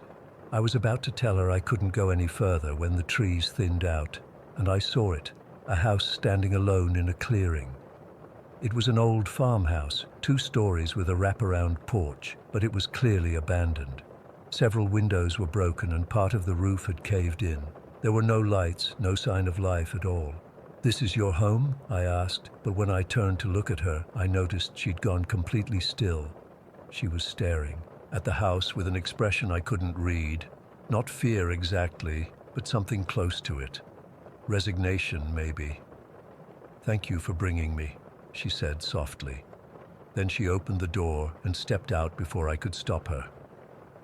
I watched as she walked toward the house, her steps slow and measured now, nothing like the frantic movements from earlier. The moonlight made her pale blue dress almost glow, and her dark hair hung perfectly still despite the wind I could hear whistling around my truck. She paused at the bottom of the porch steps and turned back to look at me. Even from a distance, I could feel her eyes on me. She raised one hand in what might have been a wave, then turned and walked up the steps. The front door swung open as she approached, though I hadn't seen her touch it. She walked inside, and the door closed behind her. I sat there for a moment, engine idling, trying to process what I'd just seen. Part of me wanted to follow her, to make sure she was okay in that decrepit house. But a deeper, more primal part of me knew I needed to leave. Right now. As I put the truck in reverse, my headlights swept across something at the edge of the property, a small, weather-beaten wooden sign partially hidden by tall grass. I couldn't read all of it from where I was, but something made me stop. I grabbed my flashlight from the glove compartment and, against my better judgment, stepped out of the truck. The night was silent except for the rumble of my engine and the crunch of my boots on the gravel. I walked toward the sign, flashlight beam bouncing. When I got close enough to read it, my blood turned to ice. Eleanor Grayson, gone but not forgotten, October 17th, 1920, October 31st, 1940. I stumbled backward, my mind refusing to process what I was seeing, a grave marker. I'd just given a ride to a woman who'd been dead for over 80 years. I don't remember getting back to my truck. I don't remember turning around or finding my way back to the highway. The next thing I clearly recall is pulling into a truck stop about 50 miles down the road, my hands shaking so badly I could barely turn off the engine. I went inside, ordered the strongest coffee they had, and sat in a corner booth trying to convince myself I'd imagined the whole thing. Maybe I had fallen asleep at the wheel after all. Maybe it was just an elaborate hallucination brought on by fatigue. The waitress who brought my coffee was an older woman with kind eyes and a name tag that read, Maggie. She must have noticed something was wrong because she asked if I was okay. "Just tired," I said automatically. Then, because I needed to say it out loud to someone, I added, "I think I just saw a ghost back on Route 66. I expected her to laugh or look at me like I was crazy. Instead, she sat down across from me, coffee pot still in hand. "Let me guess," she said. "Young woman in an old-fashioned dress, dark hair, asked you to take her home?" My mouth went dry. "How did you know?" Maggie sighed. "That's Eleanor Grayson, local legend around these parts. Story goes she was driving home from a Halloween dance in 1940 when her car went off the road during a storm. She died on impact. They say she still walks that stretch of highway trying to get home." "But why?" I couldn't finish the sentence. "Why did she want you to take her to that old house?" Maggie shrugged. "That's where she lived. Been abandoned since the 60s when the last of her family moved away. Some say she's still trying to get back to her family, doesn't realize they're long gone." I thanked Maggie, paid for my coffee, and walked back to my truck on unsteady legs. When I opened the door, I froze. There, on the passenger seat where Eleanor had sat, was a single white flower. A daisy, I think. It hadn't been there before, I'm certain of it. With shaking fingers, I picked it up. It felt real, solid between my fingers, not a hallucination. I placed it carefully on my dashboard, whispered, "Rest in peace, Eleanor," and drove away. I delivered my load to Albuquerque the next day, told my dispatcher I needed a few days off. When I got home, I researched Eleanor Grayson. Found old newspaper articles about her death in a car accident on Halloween night 1940. Found forum posts from other drivers who'd seen her on that same stretch of road. The flower stayed fresh for days, despite not being in water. When it finally began to wilt, I pressed it between the pages of a book. I still have it. I've been back on the road for 2 weeks now. I requested different routes, but eventually I'll have to drive that stretch of Route 66 again. Part of me is terrified of seeing Eleanor. Part of me hopes I do, hopes I can somehow help her find peace. But mostly, I just keep the lights on now, all the lights, and I wonder if I'll ever shake the feeling of those eyes watching me from the darkness, or the smell of rotting flowers that sometimes fills my cab when I'm driving alone at night. Story 16. I still can't believe what happened to me 3 months ago. I've tried talking to a therapist about it, but they just think I had some kind of stress-induced hallucination. I know what I saw was real, though. I still wake up in cold sweats thinking about it. I had just started working at Memorial Hospital as a morgue attendant. The pay was decent, better than my previous retail job, and honestly, I didn't mind working with the deceased. I've always been the type who's comfortable with the concept of death. Growing up, my grandmother was a hospice nurse, so I was exposed to mortality from a young age. The dead don't bother me, at least they didn't used to. The job itself was pretty straightforward. I'd receive bodies, process paperwork, assist with preparations when needed, and ensure everything was properly stored and documented. The night shift was actually my preference. Fewer people around, less drama, and the peaceful quiet gave me time to study for my online classes. For the first 2 weeks, everything was normal. I'd come in at 11 at night, check the logbook, make sure everything was in order, and then settle in for my shift. The morgue was in the basement level of the hospital, which meant no windows and a distinct chill that never quite went away, even in summer. I got used to the hum of the refrigeration units and the occasional creaking of the old building. It became oddly comforting, like white noise. Then came that night in August. It started like any other shift. I arrived at 11, checked in with the evening attendant, Paul, who was heading out. He mentioned they'd received an unclaimed body about 3 weeks ago, a John Doe found under a bridge downtown. No ID, no identifying marks, no one coming forward to claim him. He'd been there the whole time I'd worked there, but I hadn't paid much attention to him. Still waiting on the county to approve cremation, Paul said as he gathered his things. Paperwork's been a nightmare with this one. I nodded, not thinking much of it. Bureaucracy often moved at a snail's pace with unclaimed bodies. "See you tomorrow," he called as he left, the heavy door swinging shut behind him. I settled in at the desk, pulling out my textbook for my anatomy class. The first couple of hours passed uneventfully. I did my scheduled checks, updated some files in the system, and even managed to get through a chapter of my reading. That's when things changed. It was 2:37 in the morning exactly. I remember looking at the clock when the phone rang. We had an old-style landline down there because cell reception was spotty at best in the basement. I picked it up, expecting it to be the ER calling about an incoming body. "Morgue, this is Alex," I said. There was nothing but static on the line. I was about to hang up when I heard it. A voice, barely audible, like someone whispering directly into my ear despite the phone being several inches away. "You shouldn't be here." A chill ran through me that had nothing to do with the morgue's temperature. "Hello? Who is this?" I asked, my voice sounding higher than normal. More static. Then the line went dead. I put the phone down slowly, trying to rationalize what I'd heard. Probably just interference on the line. The hospital was old and the wiring throughout the building was questionable at best. Just some crossed wires, I told myself. But I couldn't shake the uneasiness that had settled over me. I decided to do another walkthrough just to reassure myself that everything was fine. The main storage area contained 12 refrigerated units, each with 3 drawers. We were only using about half of our capacity at the time. The room was dimly lit. We kept it that way during night shifts to save energy, with just enough light to see what you were doing. As soon as I walked in, I noticed something was wrong. One of the refrigerator doors was ajar, just slightly, but enough that the seal was broken. A small wisp of cold air escaped from the gap. I approached cautiously. It was drawer number 8, the drawer containing John Doe. My first thought was that I'd been careless earlier and hadn't closed it properly during my checks, but I knew that wasn't right. I was always methodical about the drawers. It was literally the most important part of my job. With a deep breath, I pulled the drawer open fully, preparing to slide the body back in properly and secure the door. The drawer was empty.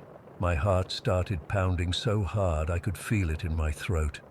I checked the tag on the drawer again. Definitely number 8, definitely where John Doe should be. I looked around the room, half expecting to see the body on the floor, as if it had somehow fallen out. Nothing. My mind raced through possibilities. Had someone from another department come down and moved it without signing it out? Had Paul forgotten to tell me it was being transferred somewhere? Neither made sense. There were strict protocols for moving bodies. Maybe I was mistaken about which drawer he was in. I decided to check the logbook again. As I turned to head back to the desk, I noticed drawer 5 was slightly ajar too. I don't know why, but something told me to open it.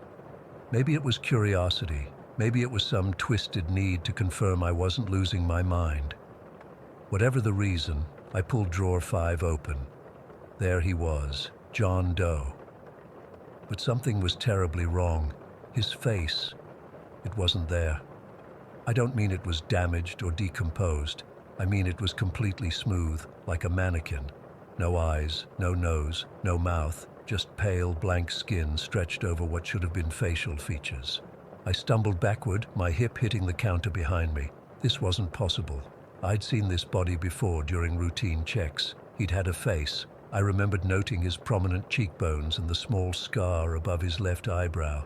As I stood there, frozen in horror, I saw his chest move. Just a slight rise and fall, but unmistakable. He was breathing. My brain couldn't process what I was seeing. Dead bodies don't breathe. Dead bodies don't move. And they certainly don't lose their facial features overnight. Then his hand twitched, fingers curling slowly inward, like he was trying to make a fist.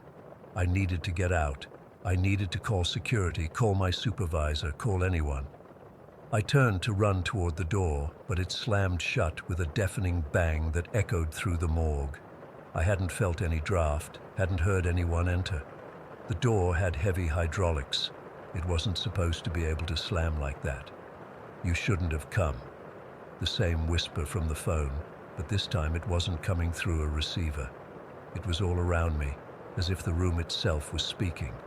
I ran to the door and grabbed the handle, pulling with all my strength. It wouldn't budge. I was about to use my keycard on the electronic lock when I heard a sound behind me. The slow, wet slap of bare feet on the tile floor. I didn't look back. I couldn't. I kept yanking on the door, swiping my keycard frantically. The light on the lock remained red. I swiped again. Still red. The footsteps were getting closer. I could feel a cold presence behind me, like standing in front of an open freezer. On my third swipe, the light turned green. I practically fell through the doorway, catching myself on the wall of the corridor outside. I slammed the door shut behind me and took off running down the hallway, not stopping until I reached the elevator. I jabbed the button repeatedly, looking back down the corridor. The morgue door remained closed.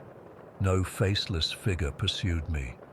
The elevator arrived with a cheerful ding that seemed obscenely out of place given what I'd just experienced. I got inside and hit the button for the ground floor, then leaned against the wall trying to catch my breath. My hands were shaking so badly I could barely text my supervisor. I managed to send something about feeling ill and needing to step outside for air. I spent the rest of my shift sitting in my car in the parking lot, doors locked, engine running so I could keep the heat on.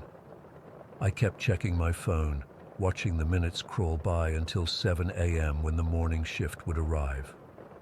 When my replacement, Maria, called asking where I was and why the morgue was locked, I made up some excuse about going to get breakfast and being stuck in traffic. I returned just long enough to hand over to her, trying to act normal while avoiding looking at drawer 5. "Everything okay?" Maria asked, eyeing my pale face and trembling hands. "Yeah, just caught some bug, I think," I lied. "Stomach's been giving me trouble all night." She nodded sympathetically and told me to get some rest. As I was leaving, she called after me. "Oh, by the way, they're finally moving John Doe today. County approved the cremation." I froze. "Which drawer is he in again?" 8, I think. Let me check." She flipped through the logbook. "Yeah, drawer 8. I watched as she walked into the storage room and opened drawer 8 without hesitation. From where I stood, I could see the body inside. A normal body with a normal face, not the smooth, featureless horror I'd seen hours earlier. I didn't stick around to watch more. I mumbled another excuse and left, driving home in a daze. I called in sick the next 3 days, then gave my 2 weeks' notice. I told them I needed to focus on my studies, which wasn't entirely a lie. I couldn't face going back to that morgue, especially not for the night shift. I've been working at a coffee shop near campus since then. The hours are worse and the pay is lower, but at least I don't have to be alone with the dead anymore. I've spent countless hours researching, trying to find any explanation for what happened. Sleep deprivation, some kind of hallucinatory episode, gas leak, none of those explanations satisfy me. I did find out one thing though. I looked up the history of the hospital out of curiosity. Turns out, back in the 1960s, a morgue attendant was murdered during his night shift. The killer was never caught. According to the old newspaper article I found, the victim's face had been completely removed. Sometimes I still get calls from an unknown number, just static on the line. I never answer anymore. Some things are better left undisturbed, and I never ever work night shifts now. Story 17. I still don't know what the hell happened to me 3 weeks ago, and I'm not sure I ever will. I've been lurking here for a while and finally worked up the courage to share this. I need to tell someone who might actually believe me. My buddy Todd had just bought a lake house near the Texas-Oklahoma border and needed help moving some furniture and boxes from his apartment in Dallas. I'd been promising to visit anyway, so I figured I'd make a day trip out of it, help him move his stuff, have a few beers by the lake, and head back the next morning. I left Dallas around 2 in the afternoon. The weather was perfect. Clear blue skies, not too hot for Texas in June. I had my playlist going, windows cracked, just cruising up I-35. Everything was completely normal until about 30 minutes after I crossed the state line into Oklahoma. My GPS started acting weird. The voice would cut in and out, and the screen would freeze, then jump ahead.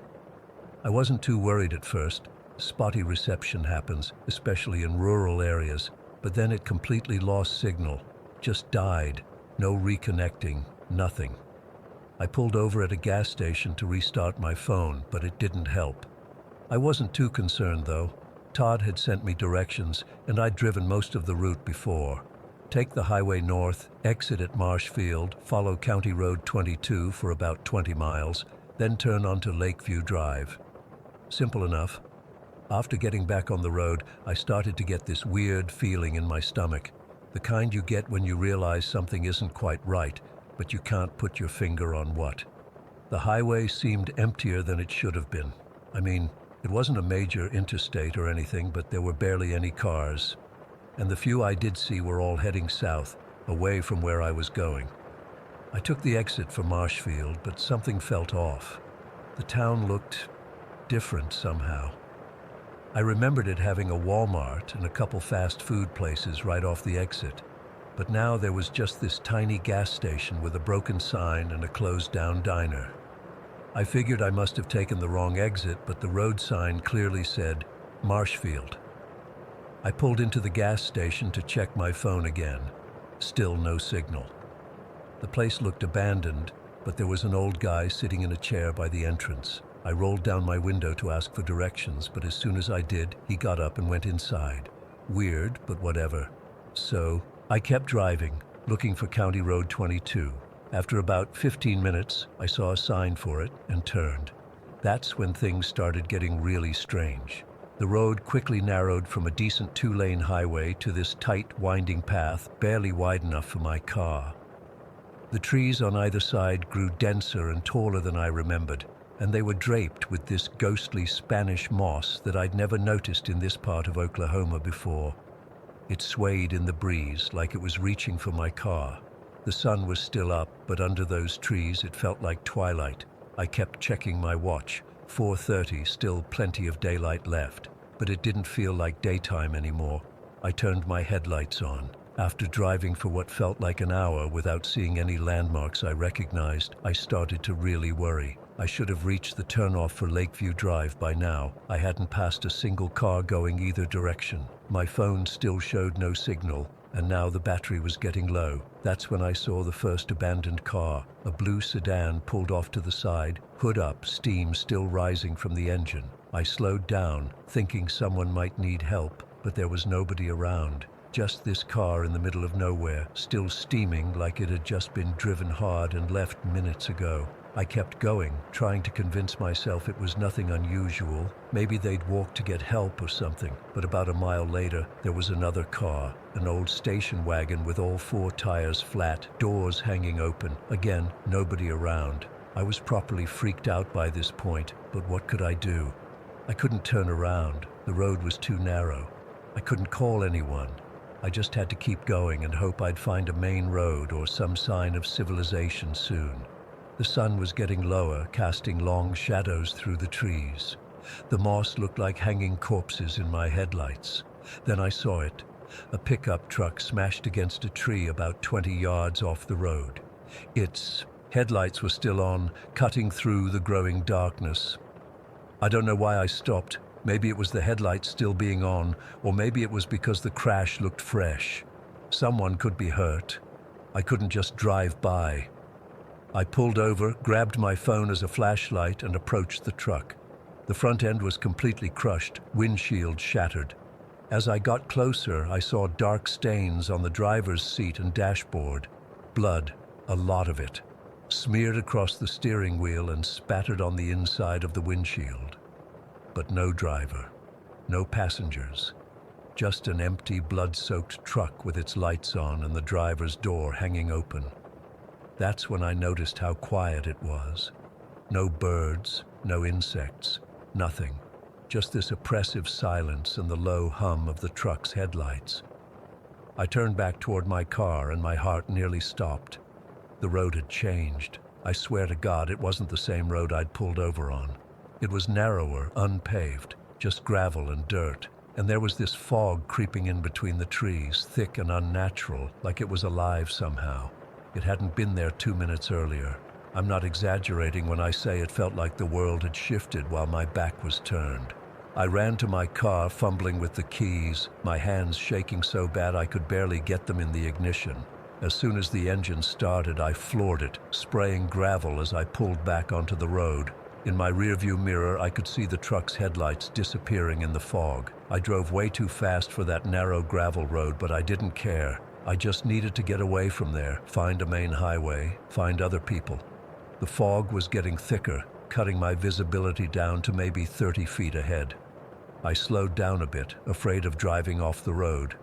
That's when I saw headlights in my rearview mirror. At first, I was relieved. Another car meant other people, maybe help. But as the lights got closer, my blood went cold. They were too high off the ground for a normal car. They looked like truck headlights, like the headlights from the wrecked pickup I'd just left behind. I pressed the gas harder, taking curves too fast, feeling my tires slide on the gravel. The headlights stayed with me, sometimes falling back a bit on the curves, but always catching up on the straightaways. I kept telling myself it couldn't be the same truck. It was smashed against a tree. There was no way it could be driving, but deep down, I knew it was. Somehow, it was following me. After a few minutes of this terrifying chase, the truck's headlights suddenly disappeared, just vanished. I didn't slow down though. I kept pushing my car as fast as it would go on that awful road. Then I rounded a bend, and my headlights illuminated something in the middle of the road that made me slam on the brakes so hard I felt the anti-lock brakes pulsing under my foot. Standing in the road were three figures.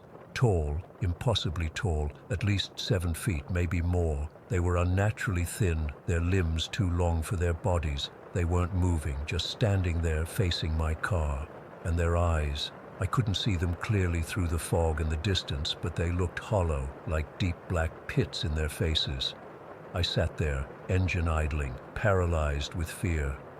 One of the figures started moving toward my car with this weird, jerky gait, like its joints weren't working right. I locked my doors, but what good would that do? I couldn't back up. The road was too narrow. I couldn't go forward without hitting whatever these things were. The figure approached my driver's side window. It was even taller up close, having to bend down to look in at me. Its skin was pale gray and seemed to shift and ripple like it wasn't quite solid. And I was right about the eyes. They were just empty sockets, but somehow I could feel them staring at me, through me. It raised one hand. Its fingers were too long, too thin, like twigs, and tapped on my window. Tap, tap, tap. The sound was wrong somehow, too hollow, like bone on glass. I don't remember deciding to do it. I just reacted. I threw the car into drive and floored it, aiming straight at the figure. It didn't move, just stood there as my car barreled toward it. At the last second, right before impact, it dissolved, like smoke, just vanished. I was so shocked, I lost control. My car swerved off the road and into a shallow ditch. The engine sputtered and died. I tried to restart it, turning the key again and again, but nothing happened. In the silence that followed, I heard them. Footsteps on gravel, slow, deliberate, coming closer. I looked in my rearview mirror and saw all three figures walking toward my car. Their movements were all wrong, jerky, disjointed, like watching a film with frames missing. I grabbed my phone, but it was dead. The interior lights in my car flickered, then went out. I was sitting in darkness, watching these things approach in my mirrors. The tapping started again. On the trunk first, tap, tap, tap, then the back window, tap, tap, tap, moving around the car, getting closer to me. I closed my eyes, pressed my hands over my ears, and started screaming. I screamed until my throat was raw, until I couldn't breathe. I must have passed out. The next thing I remember is waking up to sunlight filtering through my windshield. My car was still in the ditch, the engine still dead. But the road was gone. In its place was just forest, dense trees and undergrowth like there had never been a road there at all. I grabbed my stuff and just started walking. After about 3 hours, I found a hiking trail and eventually a park ranger station. They said I was in Broken Bow State Park, over 100 miles from where I should have been. 2 days later, they found my car. It was on a gravel road that, according to them, doesn't exist on any map. They're still trying to figure out how it got there. They asked if I'd been drinking or taking drugs. They suggested I might have had some kind of breakdown. I've tried to find information about that road, about those figures, about anything that might explain what happened. Nothing. Todd says I never called to tell him I was coming that weekend. According to him, we'd planned for the following weekend. But I know what day it was. I know what I saw. I still haven't told anyone the whole story until now. They'd think I was crazy. Maybe I am. But I know what I saw. And I know I'm never driving alone on a rural road again. Story 18. I've been a trucker for nearly 20 years now, seen pretty much everything the road can throw at you. Snowstorms in the Rockies, flash floods in Texas, even had a tornado pass about half a mile ahead of me in Kansas once. But what happened to me last October on Route 13 in Missouri, that's something else entirely. I still get goosebumps thinking about it. I was doing a standard haul, nothing special. Canned goods from Chicago to Dallas. Good money, easy route, one I'd done dozens of times before. I prefer night driving, less traffic, cooler temperatures, and I've always been a bit of a night owl anyway. Left Chicago around 3 in the afternoon, planning to stop somewhere in Missouri for a few hours of sleep before continuing on. Everything was normal until around midnight. I was on Route 13, that stretch between Clinton and Warrensburg. If you've driven it, you know it's nothing special. just a two-lane highway cutting through farmland and woods. But it's remote, real remote. Miles between houses, barely any streetlights, and cell service comes and goes. The weather report hadn't mentioned fog, but suddenly it started rolling in. Not your regular fog either. This was thick, almost solid looking. It didn't creep in gradually like normal fog does. It was like driving into a wall of white. 1 minute clear, the next minute I could barely see 20 feet ahead of my rig. I slowed. Down, of course. You don't take chances in conditions like that, especially not with an 18-wheeler. Switched on my fog lights, but they weren't helping much, just created this weird glow around the truck. The temperature gauge on my dash dropped suddenly, about 10 degrees in the span of maybe 30 seconds. That's when I first got that feeling something wasn't right. Then my engine stuttered, just once, like it had hiccuped. My truck is meticulously maintained. I do most of the work myself. That kind of thing just doesn't happen. I checked my gauges. Everything looked normal, but I couldn't shake the feeling that something was off. That's when I saw him.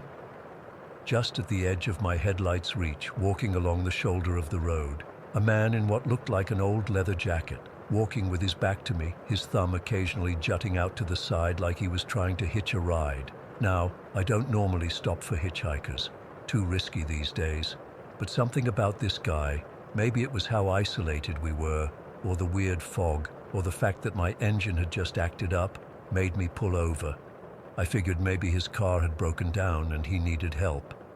I eased the truck onto the shoulder about 20 feet ahead of him and put on my hazards, grabbed my flashlight from the glove compartment and stepped down from the cab. "Hey buddy," I called out. "You need some help?" No response. He just kept walking slowly toward my truck. I walked back to meet him halfway. "Cell service is spotty out here. You need a ride to the next town?" Still nothing. He was closer now, maybe 15 feet away, but the fog was swirling around him in a strange way that made it hard to get a good look. What I could see, though, it wasn't right. His skin was pale. Not just white, but almost translucent, like I could almost see through it. The leather jacket was worn in a way that didn't look like normal wear and tear. It looked decades old, cracked and faded in, patterns you don't see anymore. His jeans were the same, not vintage style, but actual vintage, the kind with the high waist and wide legs they wore back in the 70s. But it was his eyes that really got to me. They were open but unfocused, like he was looking through me, not at me. No recognition that I was even there. I stopped walking. "Sir, are you okay?" He passed right by me, didn't even glance my way, just kept that same steady pace. I turned to watch him, and that's when he did the strangest thing. Without hesitation, without even a pause, he walked directly off the highway and into the woods. Not toward a path or clearing, straight into dense underbrush and trees. I shined my flashlight after him, but the fog seemed to swallow the beam after just a few feet, and he was gone. Just gone. I stood there for a good minute, flashlight pointed into the woods, heart hammering in my chest. There was no sound of branches breaking, no rustle of leaves. It was dead silent except for the idle of my truck engine. I'm not ashamed to admit it. I practically ran back to my cab, locked the doors, and got back on the road. My hands were shaking so bad I could barely grip the steering wheel. The fog stayed thick for another 5 miles or so, then started to thin out. By the time I reached the 24-hour truck stop near Sedalia, it was completely gone. Stars out, clear night. Like it had never happened. I was still rattled when I walked into the diner section of the truck stop. Must have looked it too because the waitress, her name tag said Doris, took one look at me and said, "You look like you've seen a ghost, honey. Route 13. I nearly dropped the menu she handed me. "How did you know?" She poured me a coffee without asking. "Sit down before you fall down. You're not the first to come in here looking like that." I slid into a booth by the window. The coffee was so hot it burned my tongue, but I barely noticed. "What was that?" I asked her. "Back there on the Highway. I saw a man in an old leather jacket, she finished for me, walking along the shoulder like he's thumbing for a ride. The hair on my arm stood up. You've seen him too? Doris shook her head. Not me, personally, but truckers have been coming through here with the same story since before I started working here, and that's going on 15 years now. She sat down across from me, which I appreciated. I didn't want to be alone right then. They say he was a trucker, like you. This would have been back in the early 70s. Story goes that he was hauling a load from St. Louis, taking Route 13 as a shortcut. There used to be a town called Sable Grove about 20 miles back, but it's been abandoned for decades now. She looked around, then lowered her voice. They say he fell asleep at the wheel, went off the road and down into a ravine where nobody could see his truck from the highway. This was before cell phones, before GPS tracking. Nobody knew where to look for him. I sipped my coffee, feeling cold despite the warmth of the mug in my hands. He survived the crash, but he was pinned in the cab, couldn't get out. They found him 3 days later when another trucker spotted the wreckage by chance, but it was too late by then. Jesus, I muttered. The weird thing is, she continued, his logbook showed entries for those 3 days. Like he was still trying to do his job, document his hours, even as he was dying down there. I thought about the man I'd seen, his vacant eyes, the way he just kept walking like he was on autopilot.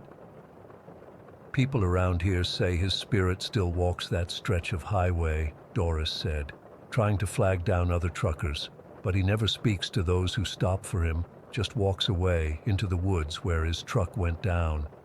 Why didn't he say anything to me? I asked. If he wants help. Doris shrugged. Maybe he doesn't know he's dead. Maybe he's just repeating what he did in those final days, walking for help that never came. I ordered a full breakfast even though I wasn't hungry. Needed something normal to ground me. While I was waiting, I pulled out my phone and searched for Sable Grove, Missouri, and trucker accident Route 13, 1970s. Sure enough, there it was. A small article from a local paper dated November 1973. A trucker named Martin Welch, age 42, found dead in his cab after going missing for 3 days.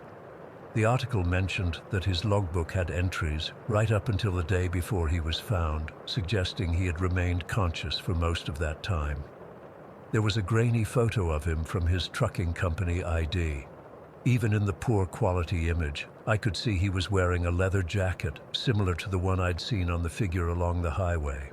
When Doris brought my food, I showed her the article on my phone. That's him, all right, she confirmed.